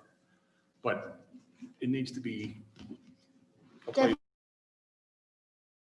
it's in the details, right? Yeah, Yeah. and I don't see the details here. I need more. Yeah. Okay, And this is what Benchmark had said, parking should be addressed. We have found that townhomes with garages and only one parking space are inadequate for households with several drivers. Yep. Also, neighborhood gatherings or visitors to residents in these homes will require overflow parking areas. If they're empty and not being used for cars that are not in the That live garage. there, yeah. so I think again, this could speak to reducing the density. Yeah. I was gonna- You know, that seems to me like a viable solution with, we need more parking, we need, more space for vehicles. Let's reduce some of the density to accommodate that. Dennis again, actually the guy I talked to, he couldn't get his car in his garage and he's got a Pathfinder and so do I. So I know what that's like. So he parked his motorcycle in his garage. He parked one car in the driveway, which basically was butted right up against the sidewalk. So if you wanted to get around it, you had to go around it. You couldn't walk past it. And since I And walk that a happens lot, down here on Gannett. yeah, and since too, I walk a in lot, I Knoxville. know. And his other car was across the street in one of the barns. okay, so let me address 2 things if now's a good time to interject. Yeah, go ahead. Most townhome developments, as Beth mentioned, do, if you want to create something that people, when they come look at it on Saturday morning, would go, oh, I'd like to live here, as opposed to, oh, this feels cramped and where am I going to park? The answer to that is to provide that auxiliary parking and not just a nod to it. Oh, we've got a space there and there's one up there, but actual auxiliary parking. So, and we have talked about that, and it's not, that detail isn't here, like you said. So I think what we need to do, one of the things that we bring back is detail on where the auxiliary areas are and the counts that accommodates, so that you guys can see that. Because again, I think you're exactly right that these nice streets that are supposed to be so walkable and community feeling aren't going to feel that way if they're just, a parking lot. Yeah. So that's a good note that we can give more detail on how we're addressing it. But I'm sorry, did you want to say something about the parking? I do want to talk about this density comment that we keep coming back on. And I apologize, I have to be a little bit of a planning nerd right now because I think it's going to help our discussions. But I think that I'm hearing you're talking about massing more than density. And by that, I mean, when you look at this and you see the number of lots and the size of the lots in proximity. Is that fair? Okay, because when I hear density, I'm thinking, units per acre, and the math on that is this 3.25 number, which is, I know we all can have different opinions on whether or not that's dense, but luckily, we don't have to talk about our opinions because the comp plan defines that. And it's already been defined for us as low, medium. So it'll just be helpful to me, I think, if I understand the real thing you're talking about is that massing. Is that fair? That is part of it. I would also like to address, though, that the 3.25 number you're coming up with, it includes all of the public space for the entire development. So I think, yes, we are speaking more of the mapping in that, houses are spread out a little bit more. There are fewer townhomes per unit. So that way there's more space.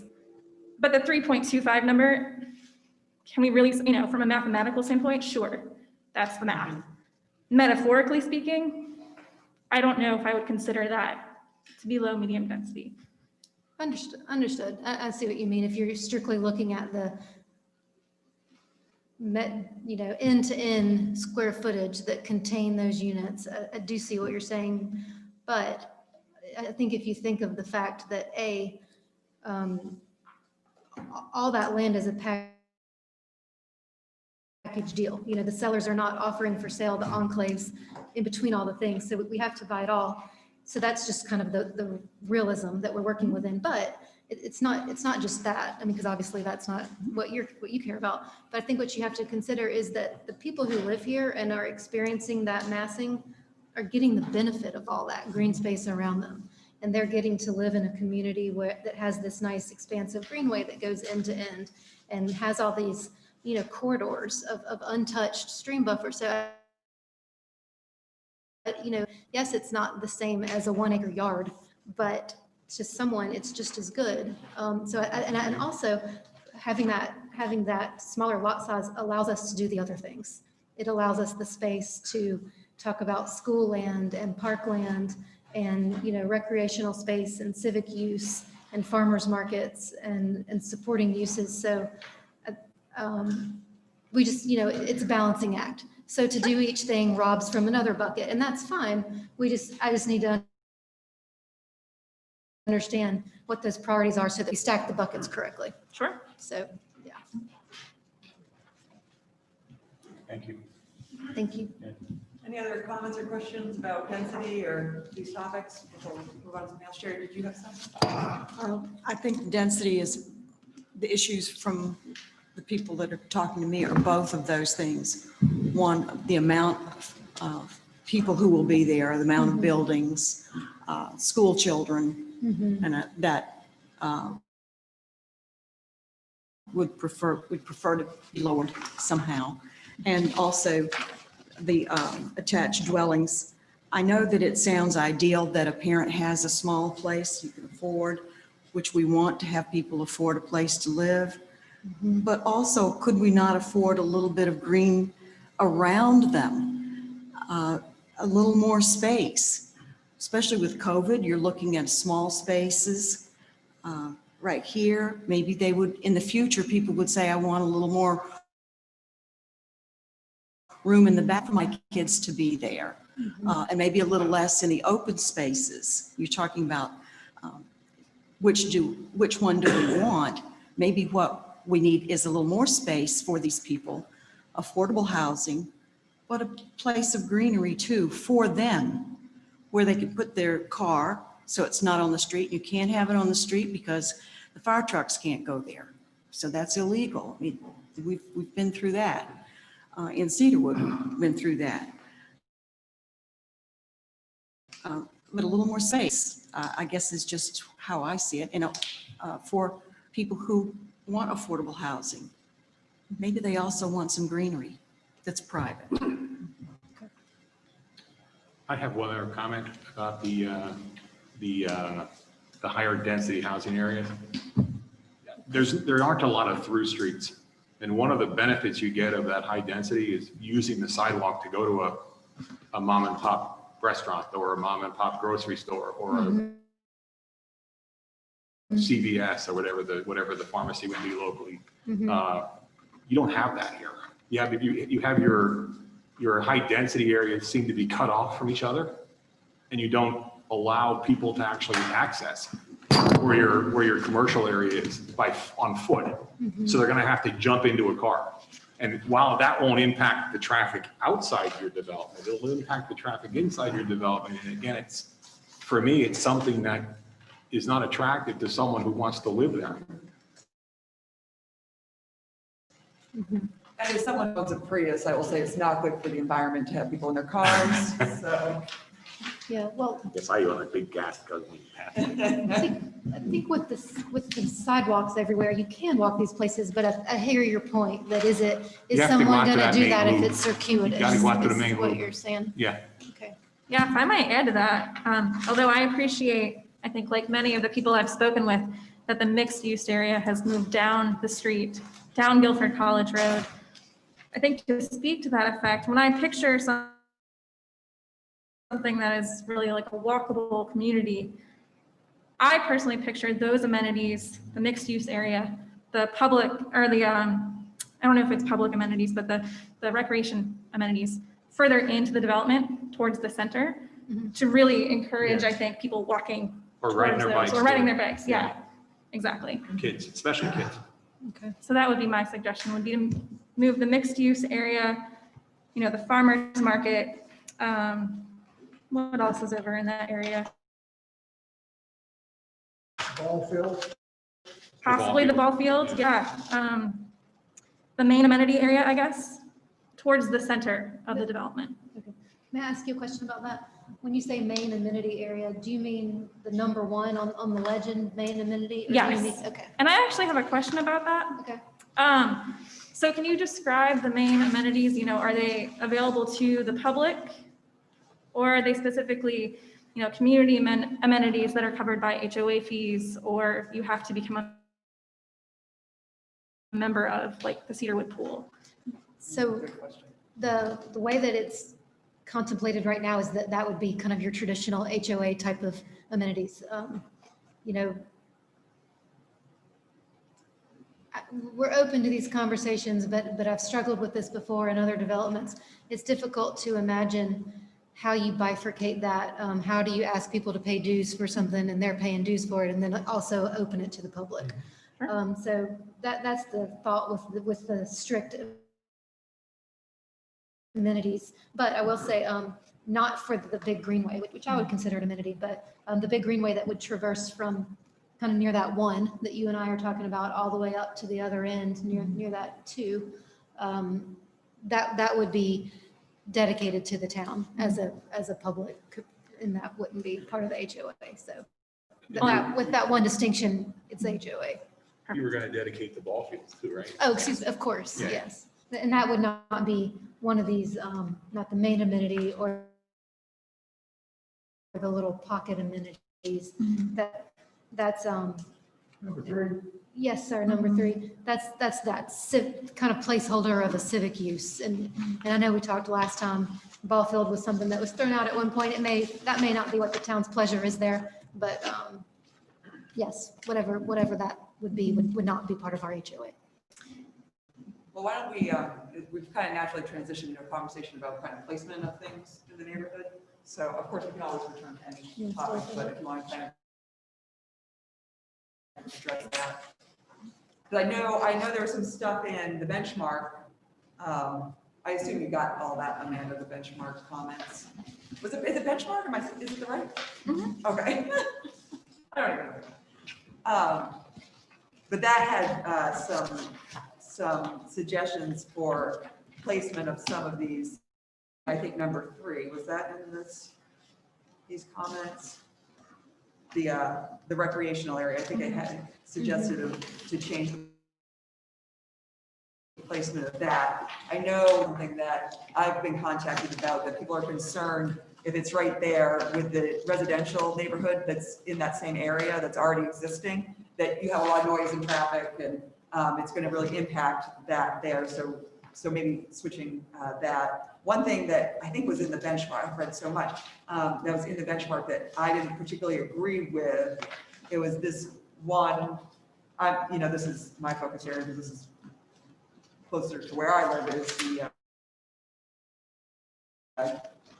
corner of Guilford College and Guilford Road, that civic area. And I think in something, it suggested a Church. sheriff's station. Yeah, it's a church. or But then it said a sheriff's station No, or that's a down fire. here. That's down here. Well, I was gonna say, what, yeah, okay. Was Oh, that I down thought it there? was 'Cause I was on gonna the say corner that we need to be further down. I thought that was down here. Yeah, because you wouldn't want sirens right there for Whittington Hall to listen to, so. I mean, I know you said you haven't determined yet what's going in the civic. I want to make sure I know what you're talking about. Are you talking about C in the corner of Guilford Road and Guilford College Road? Yes, Yeah, which right now is civic. It's not civic church, civic sheriff center, civic yeah, here's what city it hall. says, civic It's use at just the civic. corner of Guilford Road and Guilford College Road. We have heard this could be a church. However, it might be a good place to plan a possible campus for sheriff or Pine, what is it, Pinehurst? What is it? Public safety fire department. Yeah. Oh, I thought it was the Sedgefield, whatever our fire department is, but. So I was saying that I still don't believe, this is me personally, and, I know we've gotten a lot of feedback from people from Cedarwood, less so from Whittington Hall. I personally just don't think that should be a civic area right there because of the traffic impact that's gonna be right there and the residential, but it certainly would not need to be anything that has sirens coming in and out of it. So if you're looking, my point is if you're looking at these suggestions, that benchmark, please don't consider to put anything with sirens that's gonna be right behind Whittington Hall and wake them up in the middle of the night. What would you suggest instead? Yeah, but the train makes it. I would suggest just leave that the natural area like the rest of number 2 and put anything you want for the civic down here in the CI. Because I just think anything's gonna be it's gonna just be too much of an impact on the traffic at that one intersection, so. Let me give you one practical consideration. So the C/I civic institutional, which is Yeah, down in the corner. up here Yeah. for those of you. Yeah, yes. So that really, if you look, there's some stuff going on there. We've got this power easement going across. There's a big stream corridor that comes through Oh, there. yeah. So No, the I run that route very Okay, frequently. I so know you know. exactly what's there. So the chances of accessing that little pod off of Guilford College Road are pretty minimal. So the reason that that's designated civic institutional is because probably the highest and best use of that is to let GTCC do something with it. Yeah. Because that's how you're going to be able to access that and actually make use of that pod that's otherwise pretty cut off. Certainly, even if we could access it, it's so far off the corridor and away from everything else that it's probably not the best place for any of the uses that we're contemplating developing. So, but, that being said, I do think give, some sort of compatible use or use through the GTCC is viable there. So we wanted to put that on there so that wouldn't pop up in the future and be a surprise. But it's actually pretty limited opportunity there. And I say that only to say that's probably not going to be the spot for some of these other civic things. And maybe we don't even need to get into use specifics, maybe civic is. I mean, honestly, I just don't see a need even for that to be, Okay. for anything to be at that spot, honestly. I agree. The rest of it is all trees. I don't understand why that spot right there needed to be something, so. It's just a very viable, visible corner. It's just Yeah, really which is good why real we're happy estate it used to be. that we'd like to use. And when we get to traffic, let's remember to talk about that particular corner when Jeff comes up. Russ, go ahead. I want to talk about T1 on the corner of Guilford College Road and Mackey Road. Okay. Go across the I'm with street. you. It's personal to me and all the people that live in Jordan Creek. And there are a couple of things about it. At the beginning, when the first presentation was made, that was going to be a medical.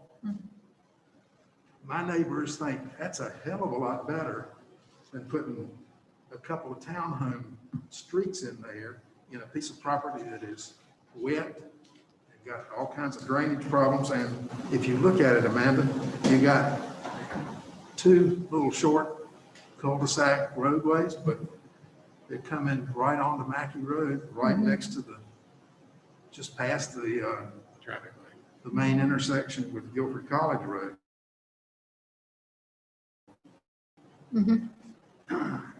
There's also, whatever goes in there, we would hope there would be some good berm or trees or something so that those of us who live in that end of Jordan Creek wouldn't be looking out our windows into another townhome development. Mhm. But, you know, I'd love for you to float the idea of having something in there like a medical offices that they're not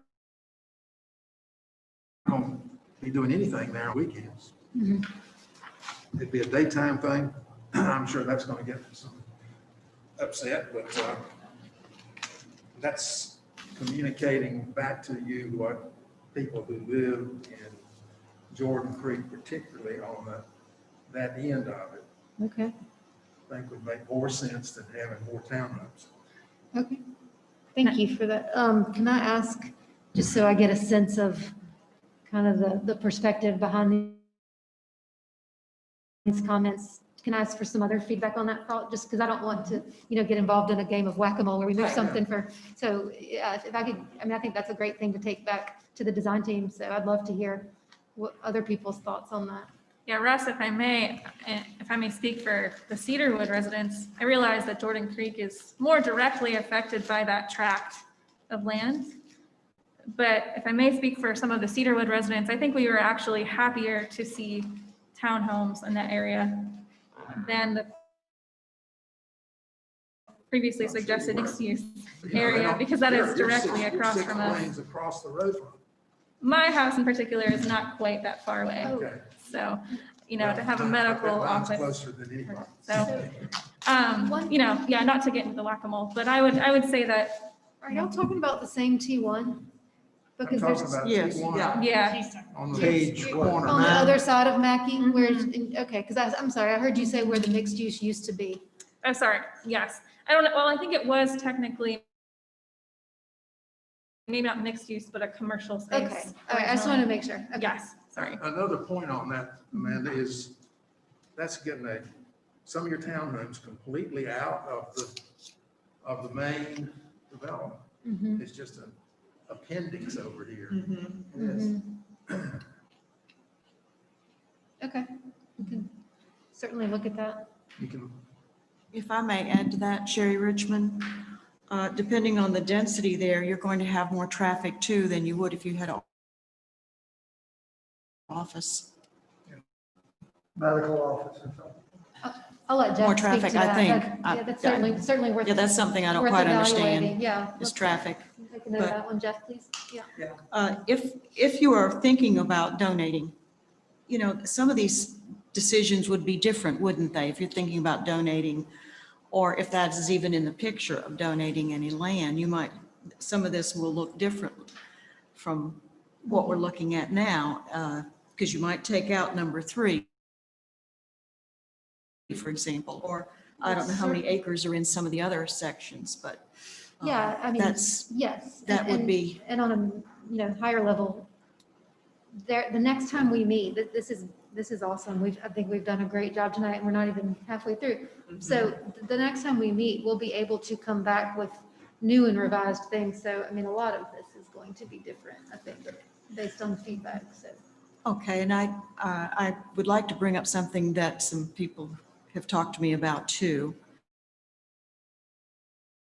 And I have mixed thoughts about it personally, but I have an obligation to at least talk about what they want me to say. The farmer's market is directly across from Cedarwood, more or less the end of Cedarwood, and directly across, kind of across from a person by the name of Orphanides. And he asked me to say these things. That a farmer's market right now exists just seasonally down in Jamestown at the Baptist Church. And that's been very convenient. People from Jamestown can walk to it, or it's a minimal drive, and it's a Jamestown kind of thing. And so the question is, if we have one here, will that take away from Jamestown? And also, if this is designated as farmer's market, we know that a lot of the crops here, the produce, doesn't grow during the winter. And if it's open during the winter, we're really getting produce from Chile or Mexico or somewhere else in trucks. And so Orphanides is saying, is this really what we want right across from the single family homes? It sounds ideal, it sounds wonderful, it sounds nostalgic to have a farmer's market there, but let's look beyond day one and what you have trucks coming in. What are the uses are you going to have? And eventually, if the farmer's market doesn't make it, will that piece of property be then commercial? And that doesn't fit with our initial idea of not having commercial across from single family. And George Orphanides he is a veteran. He's retired from the Marine Corps. He wanted me to say these things, and that he has been a great volunteer for the Ren Miller Park. He's been a great volunteer for the Field of Honor. I think he's treasurer for one or both of those right now. And so if you take the idea of 373 houses, that's theoretical, that's a number. But if we personalize it into one person, one family, and how that family is affected, I think that's where we have to look also for a farmer's market. Is there a better use, or have that stretch out in some of the townhomes, a little more land for them, or extra parking or something that would stay that way and blend in better with the people across the street. We're talking now about blending, which I think is a wonderful word at this point in our discussions. Okay. Thank you. And that's another one. I'm going to say the same thing. These are good comments. And like you said, it is important to drill down and think about actual people's interactive experiences are going to be with this. But I do need some help sort of putting those into perspective in the framework of, there are going to be a lot of individual perspectives. So I think, I need you guys to help tell me what is it that the priorities are, because the farmer's market was a direct result of the meetings in February. And I get it. It's not going to be everyone's cup of tea, or maybe we do like the farmer's market, but this just isn't the right place. So I want to be thoughtful about, obviously we'll never get to anything that's finished, and Jeff can do an accurate traffic study on if we keep changing it every time. So I think we need to coalesce all this into what are the prioritizations, and then how do we get that on the map? So if it's, hey, we've thought about this as a community, thanks for putting it on the wall, and as it shakes out, it turns out a farmer's market just isn't for us. That's very, I guess that's the point we need to get at. I'm not saying we'll get there tonight, but and then just to speak a little more point for point on that. I have heard about the one that the Baptist Church runs, and I know there's been talks about, first of all, let me back up. The farmer's market wouldn't be something that, we commercially brought in and developed and brought in a user and ran. That would be something that would be a partnership, maybe not necessarily with the town, maybe with this group who's running it at the Baptist Church. Maybe it's a chance to say, hey, would you guys like to have 2 locations? Do you have an idea of maybe this is the flower market, and this one is produce? I'm not sure what their needs are, but the thought with that wasn't for it to be something that we did over here as a commercial endeavor. It was for it to be something that the community ran and owned. And that speaks directly to your concern of, well, what happens if if it's not going like you want it to after a little while, do you then get to turn it around into a Walgreens? Well, no, because it'll be handed over to the town. And that also allows you guys to control things like hours and lighting, and, are the stalls permanent with walls, or are they little vendor carts? That would be all decisions that should be by design of the community. So we're focused on it as a land use up here, and then all the operational stuff is something we'd want the community to own. And when I say community, I don't necessarily mean the town. Maybe it's these other, I'm sure there's other organizations who maybe are better suited to take that on. So I would just encourage you when you kind of really evaluate, do we want a farmer's market? Think of it as in all iterations that could be along the spectrum. It doesn't just need to be a commercial enterprise that we go have a tenant that builds, owns, operates, runs, and either it's a success or it's not. You're saying it's more organic. Well, and community driven. It's again another attempt to be community focused here, and that's why it's located there, honestly. And I want to hear your thoughts on this. But the idea was to let it focus out and orient to the community as a whole, as opposed to just something interior. And it's a way to soften those corners. This is our big viable visibility opportunity along Guilford College Road, and we've taken out a big chunk of that and put the I say baseball complex, but that's not really right. Recreational complex, proposed recreational complex, and farmers market there. One, to take away that high impact square footage that can be so conflicting with what's already there. Yeah, that's the corner that every commercial broker is saying, hey, that's our corner. That's where we want to be. But that isn't necessarily what's best, is what we're hearing. So we tried to put a use there that softens those corners, but that also takes advantage of the fact that they're the high visibility. That's where our traffic facilities are. That's where our access opportunities are. So we wanted to keep those kind of core planning principles, guiding our design to say that these non-residential uses really should be on the roads. They should be at the visible areas, and they should turn out and speak to the whole community and not just be insular to Castleton Village or this community. So I'd encourage us to think of those aspects too when we think about placement. Well, we've had some concern where the farmer's market is. If we had townhomes in there, the people on Guilford College Road were objecting to see the back end of townhomes. Mm-hmm. And that was one of the, and we were talking about buffering and putting vegetation and that sort of stuff to do that, because they objected to seeing, so that it would be. The other thing that George brought up was the traffic that's there. And during peak traffic areas, going out of there and turning, you could not turn right. It would be a right-hand turn out of the development.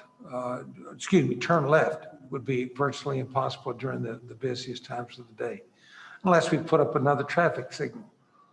And there's a possibility. We've not heard I was gonna say, the yeah. traffic yet, but that may be part of it. Can we put traffic signals that close together? Yeah, because just down the road, just on the other side of Wendover, where Guilford College crosses Wendover, you have two within like 300 feet of each other. So. Mm-hmm. Yeah, and I think that's another thing for Jeff when he That's why I comes was- up. 'cause Yeah, I was he's- gonna say he's this, planned. it Maybe might be that's a good natural segue. transition. I don't know if we want to take another break. We're another hour in. I could use a break. I also want to, I know Rebecca, when she spoke to us last time we all met, about that there really is no rush on any of this. And I think what we want to do as a planning board is be as clear with Amanda and the developer as possible of these are the things we want to see in the final product that you're going to bring us. And I'm not sure if we're going to be able to get to all of those elements tonight to be able to give Amanda those answers. So I also just want to keep in mind that if we can't talk about everything tonight, because, we all have responsibilities for tomorrow, that this hopefully could be a conversation that we continue on so that we can get to the point where we say to Amanda, bring the absolute final plan. If this were it, that we could, certainly the council then does what they need to do with it. But that's what I just want to put out there. Well, before we take our break, this is my first night, so I'm new to all of this. So my question is, how do we get to that point? Is it through this meeting? Is it through other conversations outside of this meeting? Is that No, allowed? I think through this meeting, you know, and what we do here, I mean, everything has to be public, you know, so that the public is aware of what's going on. Do we need a whiteboard Right, to write right. down? That's what, you know. Right, so I think we need to get to a point where we're not just having kind of theoretical conversations, but having concrete, this is what we want to see. Correct. And obviously, we're still gathering information, like we need to hear more about the traffic. I mean, we heard more about the schools today and stuff, so it seems like a lot to cram into just tonight, to me. I agree. But I might be alone in that No. thought, so, but I couldn't break, so. How long do you think you're gonna go, Madam Chairman? I mean, I was thinking we could hear about traffic, and then if anyone has some pressing issues they want to also hear about. I mean, I don't want to keep putting it off if people have the energy. But I also don't want, for us here who are doing the work, and then for those listening to feel like, oh my God, this is just a marathon session, and I've lost my spirit for this, and so. May I speak to that? Yeah. Just in terms of helping kind of set the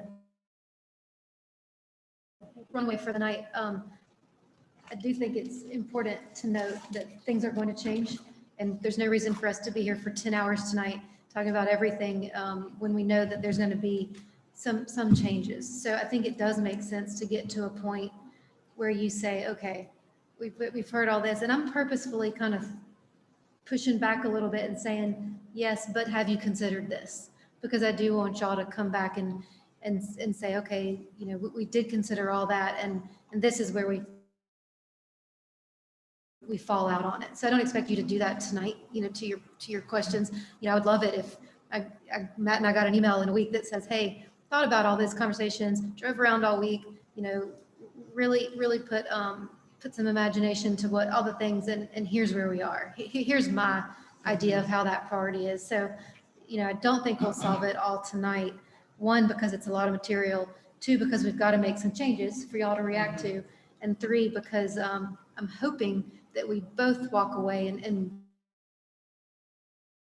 think about what you've said and think about what we've said, and that helps us get where we're going.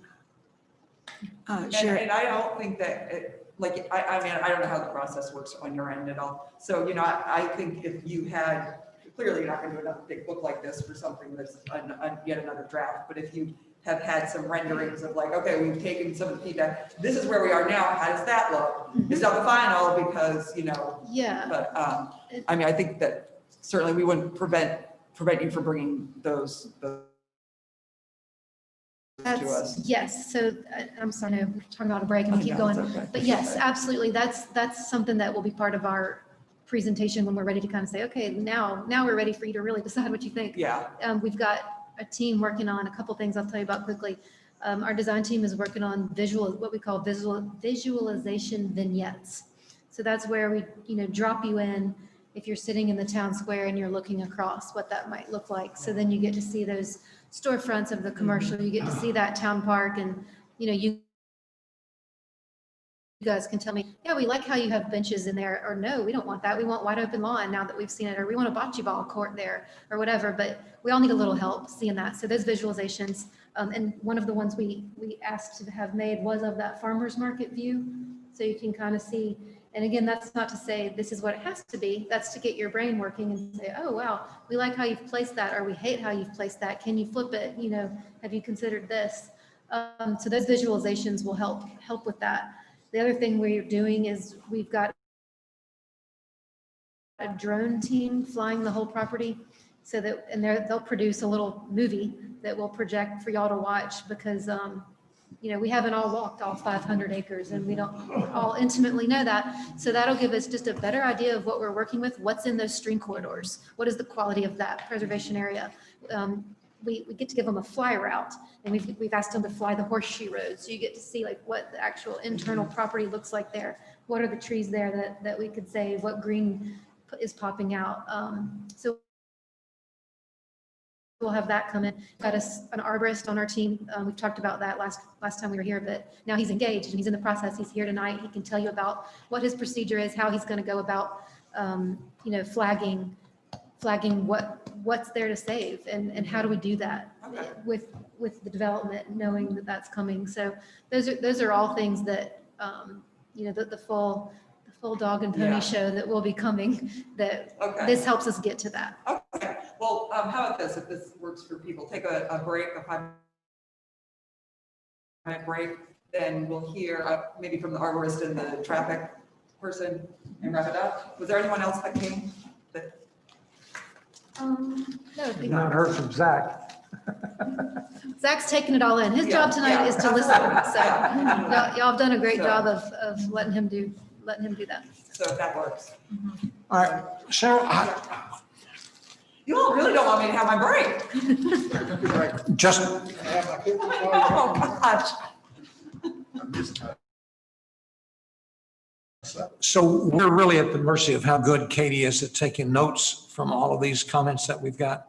And that's going to be dispensed to us. And that will really help us clarify because, no. Because there's been such valuable input from everybody here. Okay, let's take a break. It's 8:11, we'll come back at 8:16.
Get back All right. started. You like tonight. Leah told me you couldn't wait to hang it. Okay, let's get started back here. Oh, I think maybe Amanda's still on break. I don't know.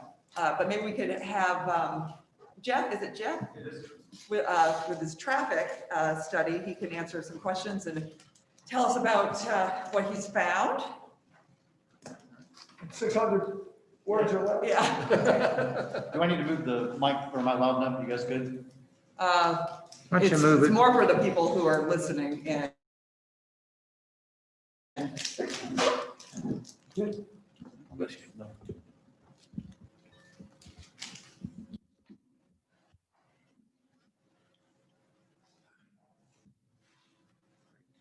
I'm Jeff O'Connell, work with Timmons Group, 5410 Trinity Road, Suite 102, Raleigh, North Carolina, 27607. I am not the engineer of record on the document, but I am his boss, so. So I can speak to the document fairly well. I guess, you want to do questions, or do you want me to go give an overview and then ask questions? I mean, how do we want to? What would you all like? Let's get an overview. Okay, overview? All right, so, sorry.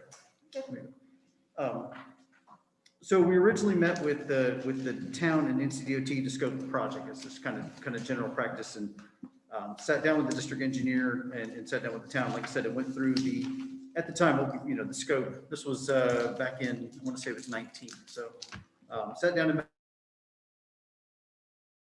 with them, determined the project study area. At the time, we gave our best guess as to what the study area, what the project was going to entail as far as projected number of units and square footage and things like that. Council were conducted in December of 19, January of 20, so they were before COVID. So there was no, I mean, those were all conducted in while school was in session. And so, like I said, it was a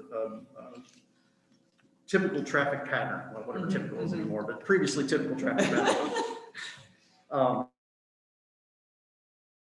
Since then, we have the land use have changed slightly, and so the document you see before you is the most recent land use that we've been provided. Originally, I think, which the draft never made it in the hands of DOT or the town, but originally we looked at a much larger commercial square footage, a little bit larger office square footage, and about the same number of housing units. This one looks a little bit smaller, office and commercial, or more manageable, I guess, from size wise, and then about the same number of residential units. Study followed all NCDOT guidelines and procedures. We looked at existing year traffic, and we also looked at this build out over 3 different phases. Forgive me, let me make sure I'm looking at the years correctly on this, but phase number 1 would be 2023, phase number 2 was 2025, and then we looked at the 2027 kind of final build. Phase number 1, we looked at about 183 single family dwelling units, 275 multifamily in the church development, 30,000 square foot church. Phase number 2, we looked at 225 single family, 291 multifamily, 25,200 square feet of shopping center. And then phase number 3, 235 single family, 275 multifamily, 40,000 square foot of medical office, and then the 3-field soccer complex. We looked at the soccer complex. There is no baseball complex. We consider that to be pretty comparable land use. The trips were generated using the IT trip generation manual, which is a federal manual that accepted by the DOT, following their standards of practice. After all was said and done, we looked at, like I said, we looked at existing, we looked at a without site or background, if you will, for each of those years, and then we looked at the with site for each of those years, and it came up with improvement recommendations based on the impact of our site trips on the network. The TI was submitted to the DOT, is currently under review. DOT does a 2-stage review process. They've done the first stage, the first stage review, which basically says, to lack of a better term, you know what you're doing. And then it moves on to a second stage where they actually look at your improvement recommendations. So the first stage we passed through with no comments, and now they're on to the second stage review. So they have 20 business days from the time we received that, which was, I want to say Monday, or maybe it was Friday. So I'd say it's Monday. So it's probably Friday. So we've got 20 business days from then in order to receive comments from DOT. So that's where we currently stand. I mean, I'll be happy to answer any questions about details or improvement recommendations or anything like that. And I'll touch on the signal comment that you had, and we can touch on the Traffic. traffic at this, yeah, there's My this corner. and this. I'm gonna call it my corner. I seem to be the only one. Guilford, talking about and it. Yep.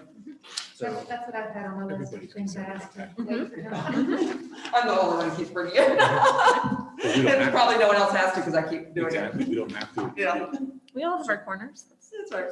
so I guess if we want to talk about, I mean, again, I'll be happy to, maybe it's best if we just open up a question. Right, start talking about. Those three are kind of. Yeah, well, let's talk about that corner then first, Okay, if you don't all right. mind. So At Guilford College and Guilford Road. Guilford College and Guilford Road. Yeah, I mean, I guess the question was, what was the question really?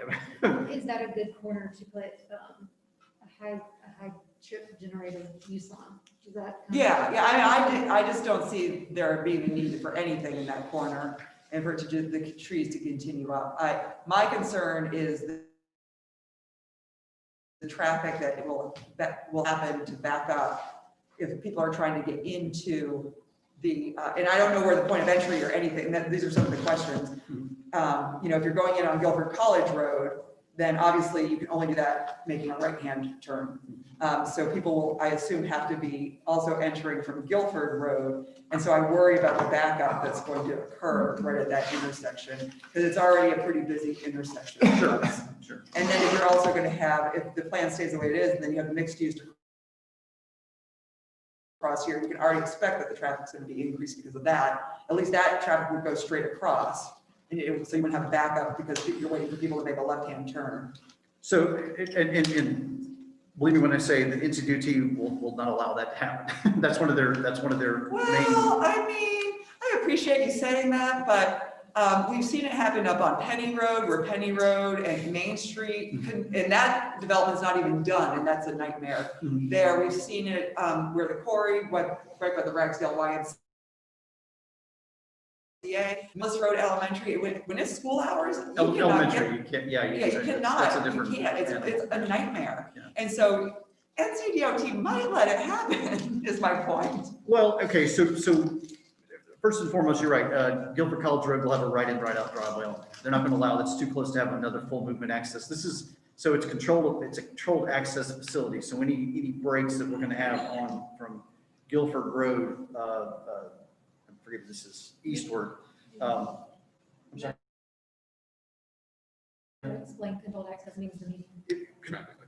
Controlled access actually means, I mean, right. So in order to get a full access, we're going to have to go through a loan process with NCDOT where you have to actually go through several committees. So controlled access basically means that they're not allowing, actually controlled access means there's a fence out there. Right. So basically what that means is NCDOT has purchased the right to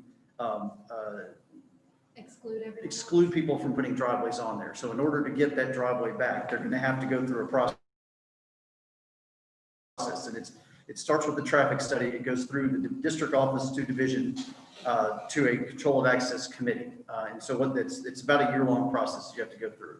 There'll be a fee attached with the driveway. Basically, they'll assess the property without that connection and they'll assess it with that connection. And then the developer will have to pay the delta of that fee. So I can tell you're an engineer. My husband's an engineer and uses Delta all the time. Right. I'm sorry. The difference fee. So basically, there's a fee associated with this. There's committees that have to be, because there's also median divided. So you're also got to go to the median committee where you have to do it to break that median, basically to have a full access if they're going for full access. Right in, right out, it's a little bit different. You're just breaking control of access. So control access, like I said, it's just basically because the DOT has purchased that to make this facility. So I guess can you just boil it down for me, because people know this. I'm not an evening person. I'm really losing steam. It's hard for me to understand everything you're saying. So if you were to turn right off of Guilford College Road, could you make a left-hand turn into the proposed civic area? If I'm going to turn right off Guilford College, there is a potential to get a left in the Guilford. off Okay, Guilford and if Road, I was yes. coming up from the sheets down Guilford College Road, and I can't get in from this side because there's a median there. Correct. So I gotta turn left onto Guilford Road Correct. and then left in. Correct. That's the way it would happen. Yes. Okay, that's what I'm concerned about. Median breaks along that road are going to be based on the speed limit. So you're going to only have like 1,200 feet is the closest you're going to get another median break to Guilford Road, period. There's no Right, going okay, around. so that's what I'm concerned about, because then you got all the traffic turning right, but you're waiting here for someone to make a left-hand turn into Correct. there. And And if the DOT it's backing everything up. Correct. And now the people on Guilford College Road can't turn left because all these cars have backed up here. Do you know what I mean? If that becomes a problem, DOT has every right to restrict that to right in, right out. If that happens to be the case, if they start observing that there's a. Again, DOT, I mean, I really appreciate what you're saying, but we found it very hard to get things done by DOT to address our traffic needs here in Jamestown. And so I'm concerned if it's not always restricted, then it will never be restricted. Well, if you, I mean, again, with full restriction, that produces the viability of that site. But I mean, again, DOT, like I said, that, with that being a signalized intersection, that is a little bit more attractive for a commercial property. Right, and I guess what I'm saying is, I'm concerned the traffic will be, it will be too detrimental, that I don't think it needs to be a commercial property, which I know has nothing to do with you. Right. You're just So the traffic person. We didn't observe that with the. That's my, I mean, I was hoping maybe there would be, I would hear you, I'd be like, oh no, the traffic's not gonna be a problem whatsoever. But I think anytime we're relying on DOT to help us out. With the fix land things use for that us, we it looked will at, not. the traffic won't be a problem at all. That's like I said, we looked at the church and that water and traffic's not gonna be a problem at all. And to Except be on clear- Sundays. And to be Right. clear, Probably not even then. the commercial designation in the trip generation manual that you mentioned is different than a civic designation. So that's, that's by design. A commercial user, if you imagine retail or something, that's coming and going all hours that it's open, or if it was a restaurant or a nightclub, that's into the evening. Whereas a civic use it's non-residential, yes. Right. So it helps us take advantage of that corner, but it's not commercial.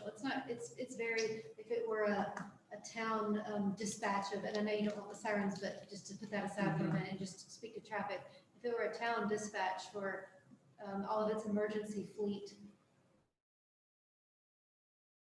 the only people coming and going from there are the employees, and then of course, if there's an emergency. Right. If it's a church, you nailed it, it's Sunday or Wednesday night, I guess. But otherwise, it's very low trip gen. Right. Right. But, and then there's maybe a preschool there, so Which is- it's not like totally unused throughout the. Sure. I made my opinion clear on that, so I appreciate it. Well, like I said, We don't have to go on about that, because I'm not right now in a spot, because I'm real tired to change my opinion on that, so we'll just leave it alone. I'll think about it when I'm more alert. Okay. But other people, why don't you jump in? That was my big thing for the traffic. Oh, I did have one more question before I pass it off to whoever else. I don't know if this has anything to do with traffic, but as I've stated many times during these hearings, that I run on Guilford College Road quite a bit. I think, Dennis, you walk on there. Now, I'm an early morning runner, so it's very dark usually when I am running, and there is no light there. And I don't know if, as part of this development, lights will be put in there. I know my husband, actually, because we couldn't see, we were wearing shoe lights, but he could not see well enough because it's so dark. And again, DOT does not maintain the sidewalks there very well. And he tripped over some overgrown sidewalk weeds and busted his shoulder.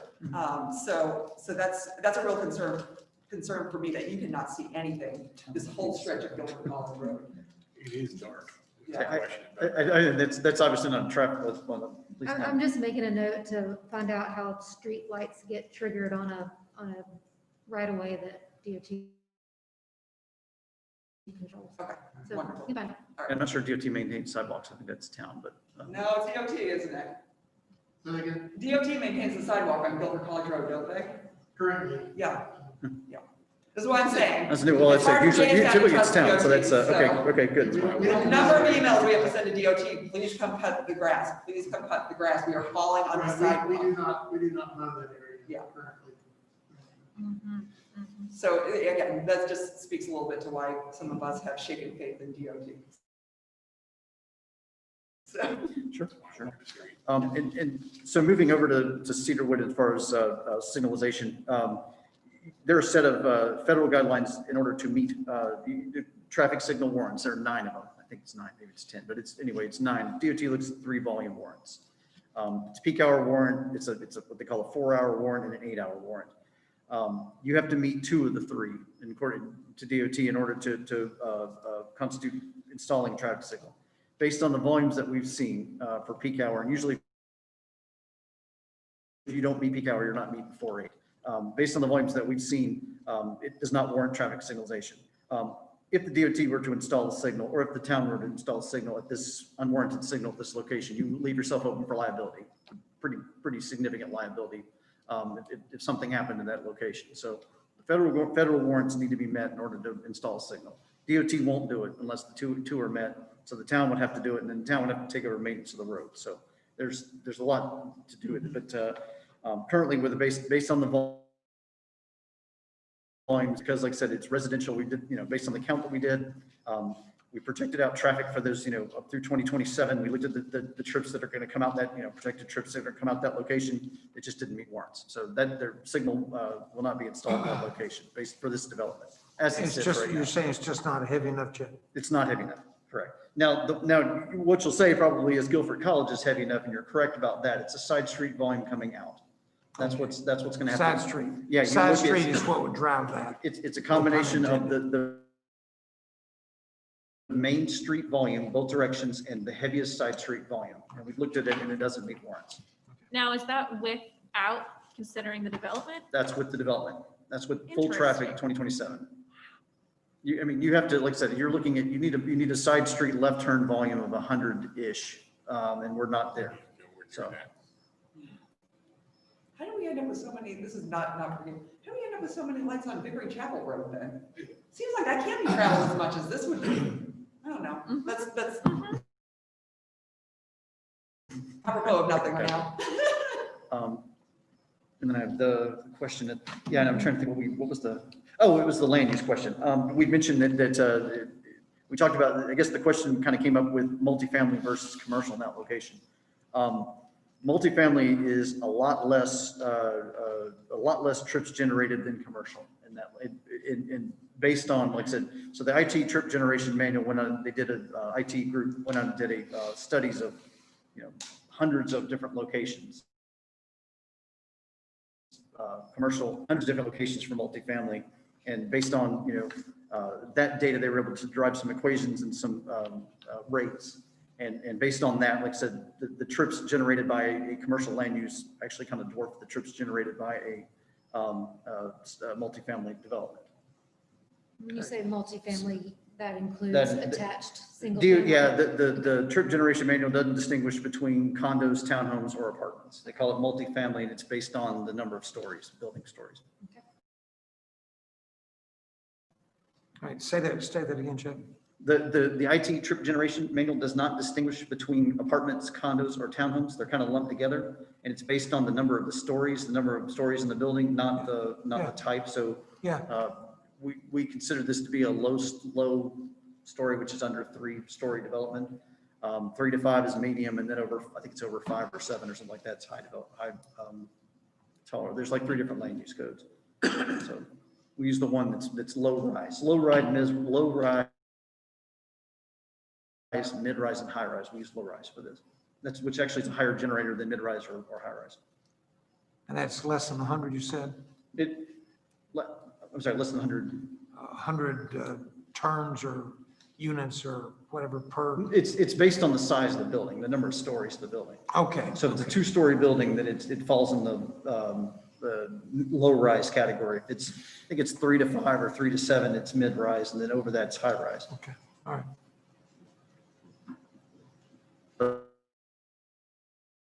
The low-rise is a heavier trip generation, has a heavier trip, more conservative, so we use that. Trip generation. Yes, correct. Learn a new term. I'm working this in my New York Times crosswords. Okay.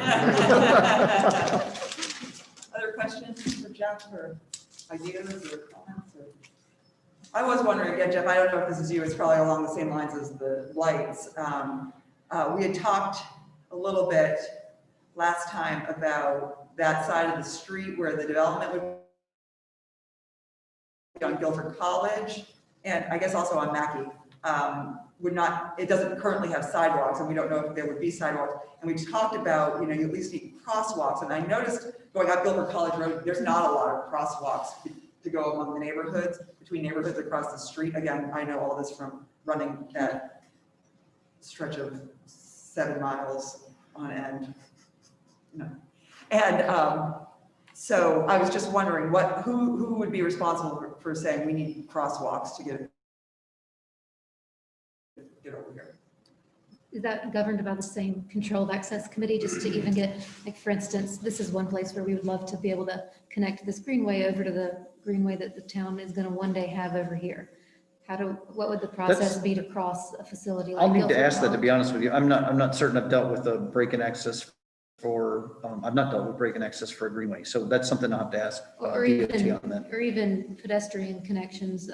Pedestrian connections at the traffic signals, I think would be no problem. I mean, what the DOT looks for there is you need to have sidewalk on both sides. You need to have a receiving, somewhere to go. So you don't want to put somebody crossing the street into just a corner with no Okay. facilities. So right now there is no sidewalk. So if one's not constructed on those 2 roads, there would be no crosswalks. Correct. Yeah, but there's sidewalk going straight into the development.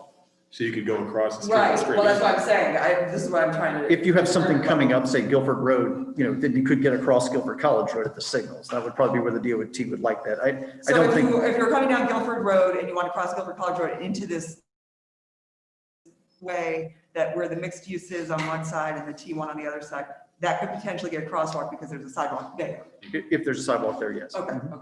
That's why I just want to make sure the sidewalk didn't actually technically have to be on Guilford College. No, it just has to be that there's somewhere for someone to go. Yeah. They don't want to get people trapped and let them cross and then be stuck. Oh, absolutely, Yeah, absolutely. yeah. But just one of the 2 sides. Not necessarily. No, it just depends on where your sidewalks are. I think, Manny, you've made a notation last time, the possibility of maybe a sidewalk down there on the side next to the development, if my memory is correct. Yes, we will have to do sidewalks. Okay, so we'll have it on both sides. Yes. Well, I don't know what's on the other side. A sidewalk. I don't know what's along Cedarwood, for instance. There's sidewalk. There's sidewalk. So, yeah. Good, excellent. Yeah, now mid-block crossings or unsignalized crossings are a whole different story. We're gonna have to go through and talk with the district about that. If they want, signalized is a lot easier because it's a lot safer. You've got, vehicles are stopped and you can allow the pedestrian move, you can have the lights and crosswalks. Mid-block crossings are a different story. I don't know if they'll want it at that location. You may literally want to do, again, I'm thinking aloud, this has to do with DOTs. This is not Jeff, this has to do with DOT. So, maybe you do a flashing beacon or something like that, somewhere kind of mid-block, so that they can have crossings. But it is signalized at Guilford and It Guilford is, College. it is, and it Yes. Mackey, yes. So I mean, you could have those 2 crossings, but if you wanted something in the middle, that would be totally up to the DOT. That's And then there is a signal too at the end of Mackey and Guilford College. right. You could get those 2 corners for sure, yeah. Because You were there's in no the middle. crosswalk right now, I don't think there's a crosswalk going across there right now. Yeah. Because there's a sidewalk. There's no place to go. No, Theoretically. that's my other qualm. Again, this is apropos, nothing to you all, it's just that we have sidewalks that go nowhere. And so you're walking or running or, out with your kids and then all of a sudden the sidewalk just ends and there you are, so.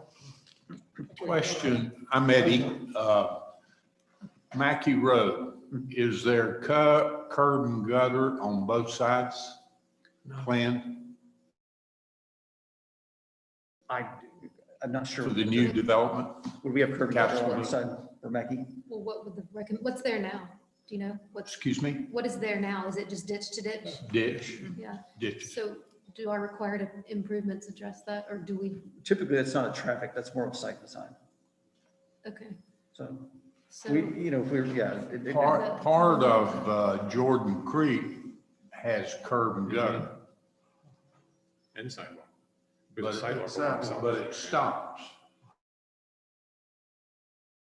Yeah, they love to stop them, they just love to stop if we're things. doing sidewalk, and they're probably doing curb and gutter. I was just about to say, it takes a lot more space A lot of space, to yeah. put a sidewalk after a swale or a Ditch, yeah. ditch. Mhm. So where you can compact that a lot more if you have curb and gutter. But also, I'm not sure what the town's process is for as development plans come in, what they require in terms of upgrade to your street frontage.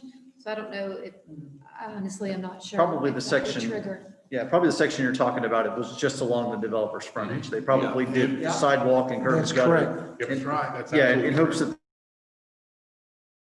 that the next parcel down will do the same, and eventually it would connect. And that's generally how that happens. It's kind of piecemeal, that, like I was saying, when a development plan comes in, that's the municipality's opportunity to say, okay, here's what you're gonna do. And so I imagine it would be the same for us, and I'm sure your staff could. Well, it direct you would to that. certainly make more of a safe Yes. roadway Mhm. if it was curb and gutter. Okay. And then you see the dark area beside of Jordan Creek. There will be 48 new townhomes going in there.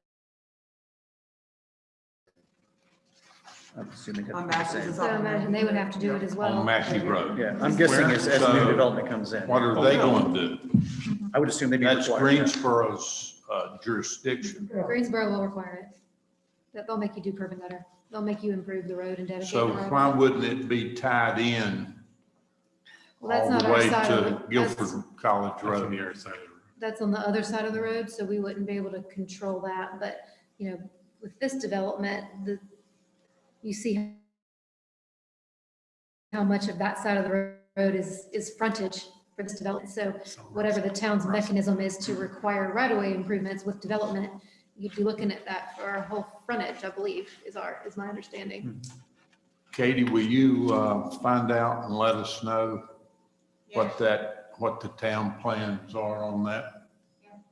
Right now, your T1, the one that I'm so hung up on, there is no. That's your corner, Russ. There is no sidewalk from there's a sidewalk along Jordan Creek, and it stops. Yep. There at that piece of property. If you do anything with the area that's called T1 there, you're gonna have to put sidewalk, right? Yeah, So and that's how the town is That'd be able to wonderful. connect all that eventually. And it's like this Nice everywhere lane burn again. there.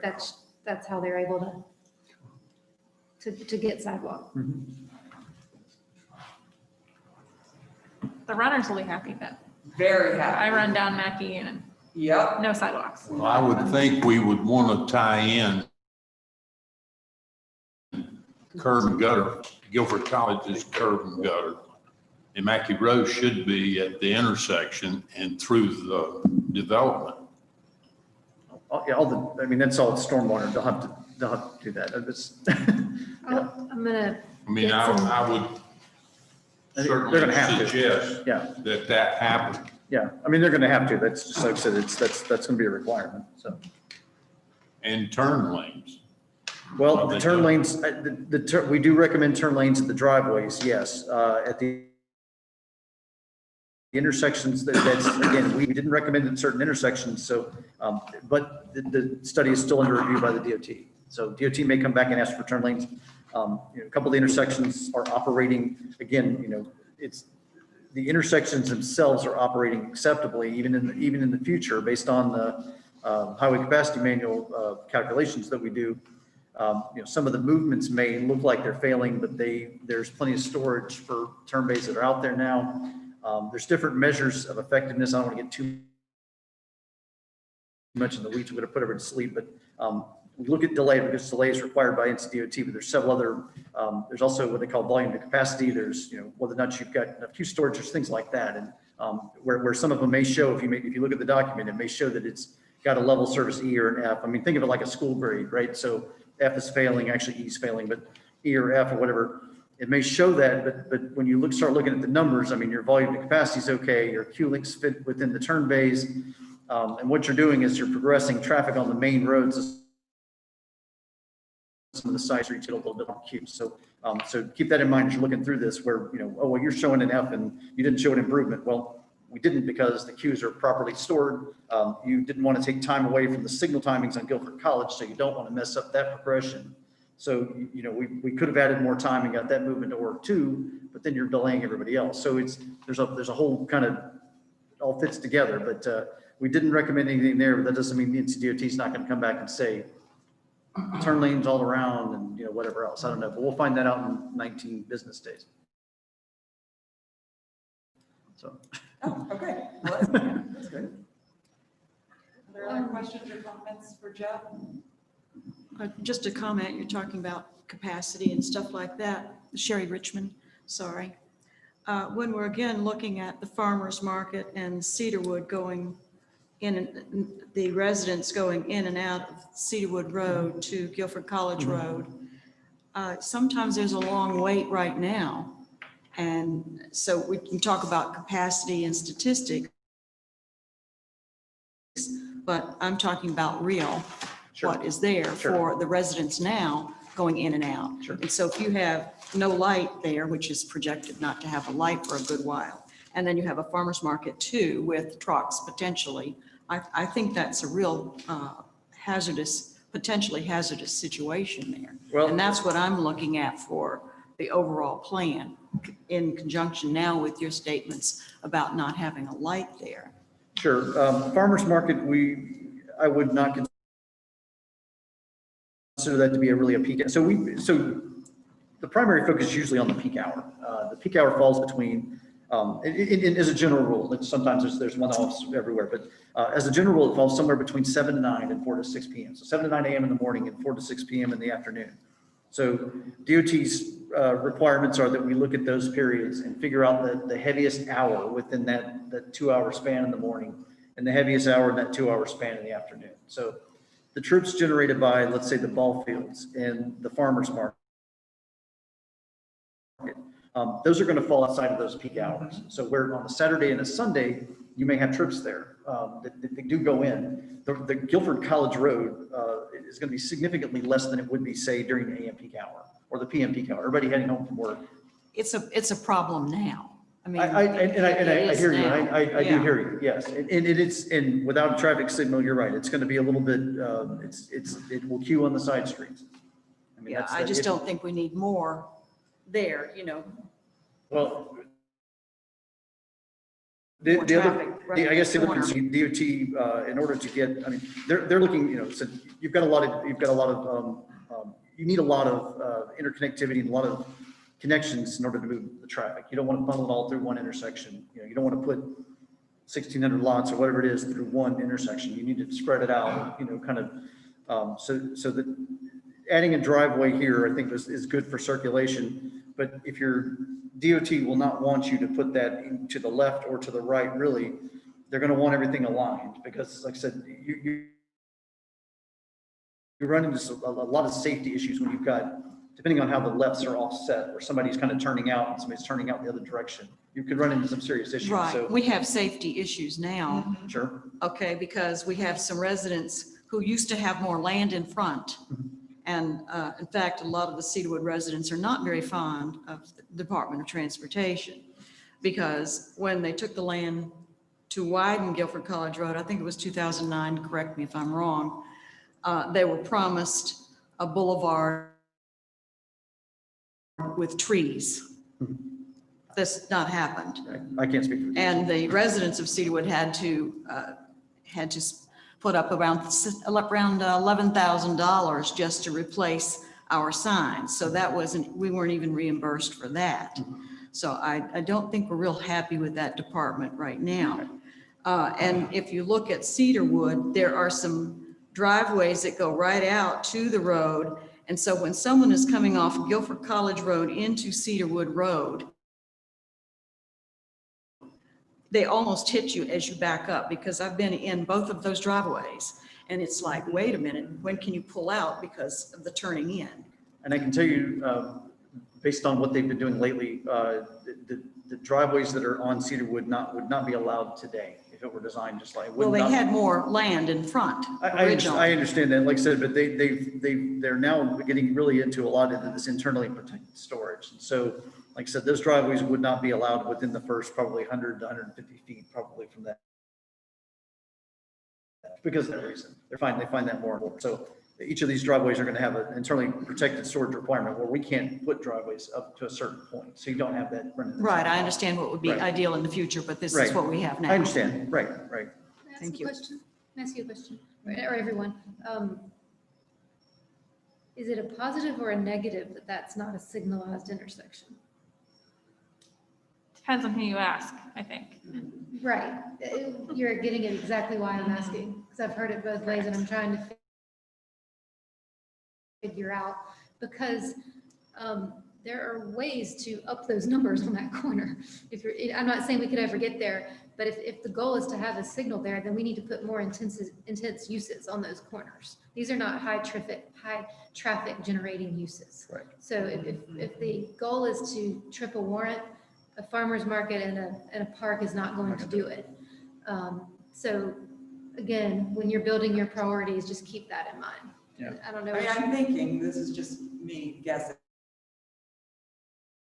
I'm guessing most people would not like a light at Mackey and Guilford College, a light at Cedarwood and Guilford College, and a light at Guilford Road and Guilford College. That's three in a very short. We already have it on Wendover. Yes. And if you ask the residents of the house on the corner across from George, Orphanides. they would share that they do not want a traffic light in front of their There's signs driveway. in their front yard that says they don't want Correct. traffic. Imagine stopping here. No, So, yeah, I that think the makes sense. general, So, yeah. but I do think it is a Oh, yeah. concern. I mean, I don't live there. I don't live in Cedarwood, but every time I've gone through that intersection, generally the people that are waiting or want to make a left-hand turn. And for the life of me, I don't understand why people in that development just don't go up to the light. Because the light lets you make a left turn. Well, there's not enough traffic. Well, You there should is, eventually but there's two intersections to Cedarwood. Yeah. There is one with a light. You can make any left-hand turn at a light. I don't understand why people sit there if there's trouble. Why they sit there and make a left when there's a road in the interior of Cedarwood that would take them up to the other light. Right. Doesn't make it, just my own personal opinion. Other questions or comments? So you could, are you saying, suggesting, Amanda, that we direct more traffic from an exit or entrance back down to where the farmer's market might be? That you increase the traffic flow through that with doing something with configuration? I'm just pointing out that all of this is interrelated. So as we think about placement and what the best uses are along the corridors and the corners, all of that, yes, it will have an impact on these neighbors, but it will also have an impact on the traffic generation. So it's just another complexity of this job that you have where, you need to think about, okay, if we want to move the mixed use back over there, what's that going to do to that signalization or these trip warrants? And I'm not saying it will definitely trip it or not, but Yeah. he'll go back, he'll rerun his study, and that will change. That'll be new information. One of the things that Sherry brought out earlier, and George, I think we didn't talk about safety, but safety is, I'm proud of that right there. With this, just, it's it's a crapshoot now. If you make a left-hand turn, no big deal, but coming out, you don't do that. You go down to Thornwood or sneak through the back way of the next development and go out and wait in line and go out that way as well. Like the catch-22 about it is if you put it's like if you build it, they will come. If you put a signal there, you will generate more traffic, but you can't generate traffic, show the traffic being generated until you put the signal in. So it's like, and you can't put the signal until you generate traffic. So the only way to do it, to actually get it warranted, is likely to put, heavier or more intense land use near that location. You had given us the parameters for that. Didn't you say that you have to, in your busiest hour, you had to have 150 or something? I forget. the number you- It's around 100. It's left turns too. You got to be Yeah, I very get careful that. with it. Yeah. It's Because 150 left-hand turns in It's the 100 to 100 busiest hour. left or through. Yeah. There's no way you're going to get there. No. So why would we even consider it? Yeah. I mean, Well, you put apartments in there. 3, you put in apartments, then you'd have that. And I'm not Just suggesting kidding, that you would. just kidding. I need to change my seat. No. I do think one thing to keep in mind, which is connected to the traffic, it has to go to the safety issue as well. Jamestown is very fortunate to have a very active community. Even our seniors are very avid walkers in our community. And so I know we talked about connectivity previously, but some of us have experienced, you want to run down Mackey Road, you have a loop, that you're doing, and there's no sidewalk there, There's no lights on Gilbert College. We certainly don't want our seniors walking those roads, that are easy fall risk. Dennis What understands. age is a senior again? So now, so to be fair, there are 6 other warrants, 1 warrant being pedestrian, but the problem is it's set up for more downtown. So you have to have hundreds. I mean, you have to have a lot of pedestrians. It's a lot of activity. One of them is safety, but you don't really want to trigger the safety because safety is in response to what has happened. It's not like a preemptive, like, Right. we're going to put this in to prevent accidents from happening. Accidents have already happened. And, Right. so there's things like that. Yeah. Well, we do know for sure that someone running down a road that's windy and the speed limit is 40 to 45 miles per hour, and they don't have a sidewalk to walk on, is at high risk. Even if they've never been hit, it's very fortunate. So, yeah. So I just want the developer to keep that in mind, that we are a very active community that likes to not just stay in our little neighborhood with our activity. We do go out and we utilize the whole community. So I am really spent myself. I don't know about others, but I don't know if I can manage to tackle any more issues this evening. What do others feel? You want to get the arbors? This, I don't think is an issue since we don't have any material to present on it yet, and you've already kind of told me what the goals are. Do you mind if the arborist just kind of gives a quick two-sentence preview of his role? I just wanted y'all to get familiar with him and. Sure. Thank you. Thanks.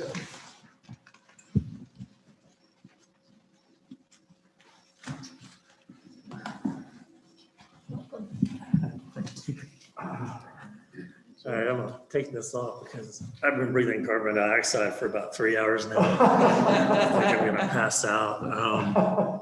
My name is Neil Beasley. I work for Timmons Group. I work out of the Richmond, Virginia office. That's 1001 Boulders Parkway, Richmond, Virginia, 23235. And I'm very happy to be here. As you can tell, I'm an NC State grad. So Raleigh is my second home. My credentials, just so you understand kind of who I am, I did go to NC State. I got a landscape horticulture degree. That's sort of a combination of horticulture and landscape architecture. I am a registered landscape architect in the state of Virginia. I am a Virginia certified horticulturist. So I've combined those two. I'm actually on the board, the VNLA, the Virginia Nursery and Landscape Association, and my job is to oversee the certification program in the state of Virginia. And I'm also a certified arborist by the International Association of Arborists. ISA is the acronym for it. So I wear many hats. I can answer a lot of questions. I will tell you that I was introduced to this project, I think Friday. And it's Monday, and I've learned a lot already. I have driven the perimeter of the site several times this afternoon. I've actually walked a portion of it. I've already taken sort of a quick list of existing species, trees that we would expect to see across the whole 466 acres. 477. 477. See, it's getting bigger as I talk. I will say I've also perused the ordinance requirements for tree protection and documentation, and it is elaborate and very detailed. And so you all love your trees. That is very evident. Tree City, USA. Yes, it's very evident in the ordinance. So I'm still digesting kind of what the requirements are for documentation. We know we need to do tree species, tree sizes. You like to preserve everything over 4-inch caliper, or I'm sorry, 4-inch DBH per the ordinance, which is DBH, can you explain? DBH diameter breast height. So that's the measure of the circumference at 4.5 feet above grade. Anything above 4-inch we get credit for as we develop the site, and you all ask to protect those trees. I'm reading a little bit into what the ordinance is requiring, and you're doing some good things. A lot of times we see clearing to a tree line and we have a 20-inch caliper tree or DBH tree right next to the grading line, but it's in the tree protection area. But we've now gotten into the critical root zone. Your ordinance talks about the critical root zone. 1-inch diameter needs 1 foot of horizontal radius as a protection zone. And that's just because we all know trees have roots. So we're going to get on site. We're going to have to document all of that to the requirements of the ordinance. And it's gonna be an extensive job. There are a lot of big trees on site. Every tree over 18-inch DBH has to be documented, tree species and size. So you can imagine driving around, you see big trees on that site. That's why phase 1 will be completed in 2023, because the first 3 years will be for tree protection. It could take 6 months to document all the trees. You're right. I think, no, we can definitely do it. I guess what I'm saying is it's going to take some effort to document existing species and make sure we're protecting everyone that we can. It's in the best interest of our developer, our client, and the applicant to save trees. It provides sort of that health and wellness experience for anyone living in, this area. So it's a combination of you develop, but you also protect. You try to do that balance. The sort of hierarchy of how we protect trees on sites. One is first and foremost waterways, delineated wetlands. Those areas are protected. They have a RPA, resource protection area, that is an offset to those waters where nothing can be disturbed. The good thing about that is waterways tend to bisect and cut through these large parcels that we're looking at. The worst thing that we can do is create isolated pockets of trees because we're fracturing that ecosystem. So those waterways help to maintain those connections. You have tree conservation areas that have to be detailed on the plans as well. We also have buffer areas along the perimeters and separation of our use to other uses that are going to have big trees in it as well, protected trees. So we are just starting this process of understanding vegetation is on the site. I did read something else that I haven't seen before is 3-to-1 slopes when you're done with the project have to be reforested. That's intelligent because you can't physically mow in the US with US equipment on a 3-to-1 slope. So the best thing to do to hold that slope is put trees on it. So you've got something good in your ordinance. So there will be trees left as part of this project, only because you guys are playing for that. So. Wonderful. Yeah. Thank you. Great news. Yeah, we're going to learn a lot here. Yeah, what other good news can I deliver? Any questions? I mean, certainly, we're going to be very interested to see as this evolves, what you find. Yeah. Sure. I think all of us are concerned about the joint reservations, so, yeah. And I would have much more enthusiasm if it wasn't after 9 o'clock. It's okay. Thank you for making sure to hear from everyone. I think y'all understand. And did you come all the way from Richmond? Yes. Oh, gosh, really, thank you.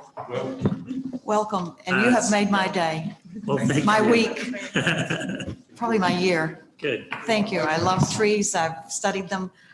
We have wonderful heritage trees around here, and I'm just privileged to see one the other day, a cottonwood. It's unusual to see that. There's about 20 people at Timmons that when we say we're going to go in the woods, they get all excited. We've been in some treacherous areas hugging trees because we have to measure them. But this site looks like it's going to be fun Yeah. to get to. Well, there's figure some out. old trees out in those woods. Yeah. Been there a long time. Okay, well, we need a motion to continue. I assume we have not finished up everything we want to talk about. So we need a motion to continue. You want to speak about time and meetings and Oh, yes, sure. I thought we were going to continue to the 14th. No? They're trying to get another one in Yeah, I don't know. Thank you. Thank you, sir. Thank you. Well done, Neil. I'm sorry, thank you very much. So, Amanda, did you have a time frame in mind? I mean, I think what our thought was is continue to the 14th so we could continue the conversation. That doesn't mean that you need to be ready to respond to any of the things we said. I think that was the thought process there. Yeah, I guess I'd like some feedback on how much.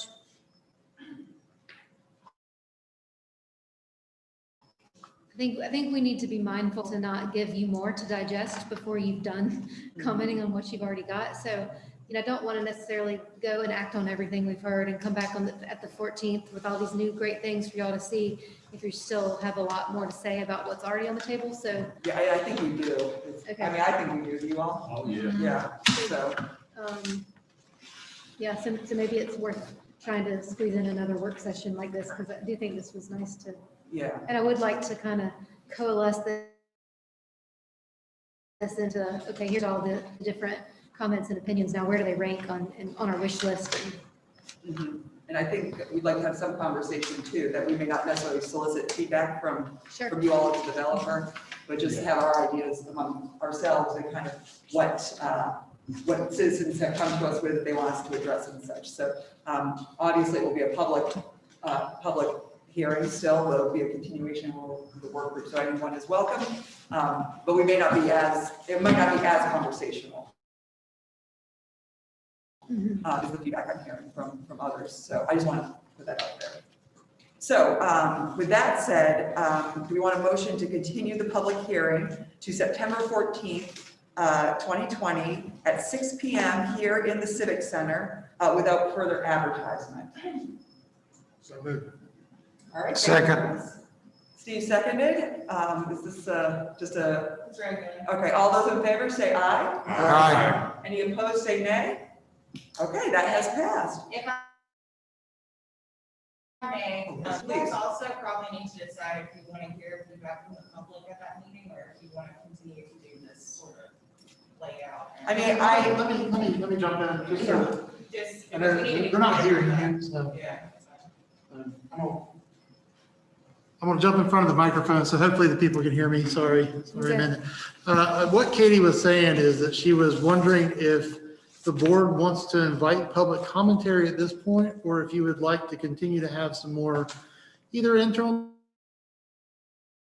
discussions or discussions with Amanda and her team, and then open it up for public comments once there's been a little bit more firm plan formulated.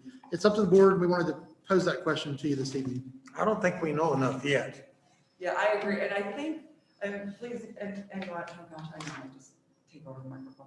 But I think, at least I've experienced that folks have been really great about reaching out via email or phone calls or whatnot. So I feel like the public is getting to put some input in right now. So what do you all think given that? So I think right now then to not solicit public comment at the September 14th meeting, and then we can determine after that meeting where to go from there. I would like to say two things. Number one, the board and staff have email addresses. All of that's public record. You can find that on our website. You can send comments to us at any time. We've been trying to share all that with the council as well and keep you informed. The second thing is that we would like to have the public comment portion come prior to the night that you make the vote.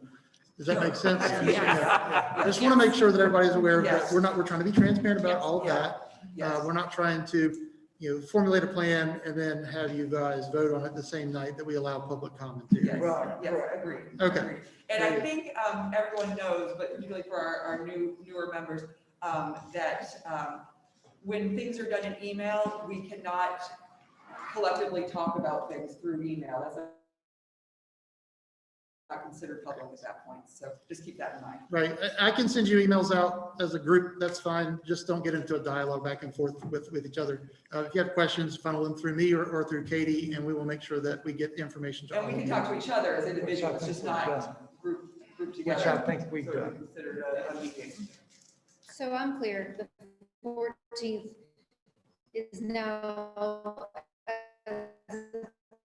opposed to us coming back and saying, hey, here's what we've done. Yes, I believe that's what we're all agreeing to. Is that right?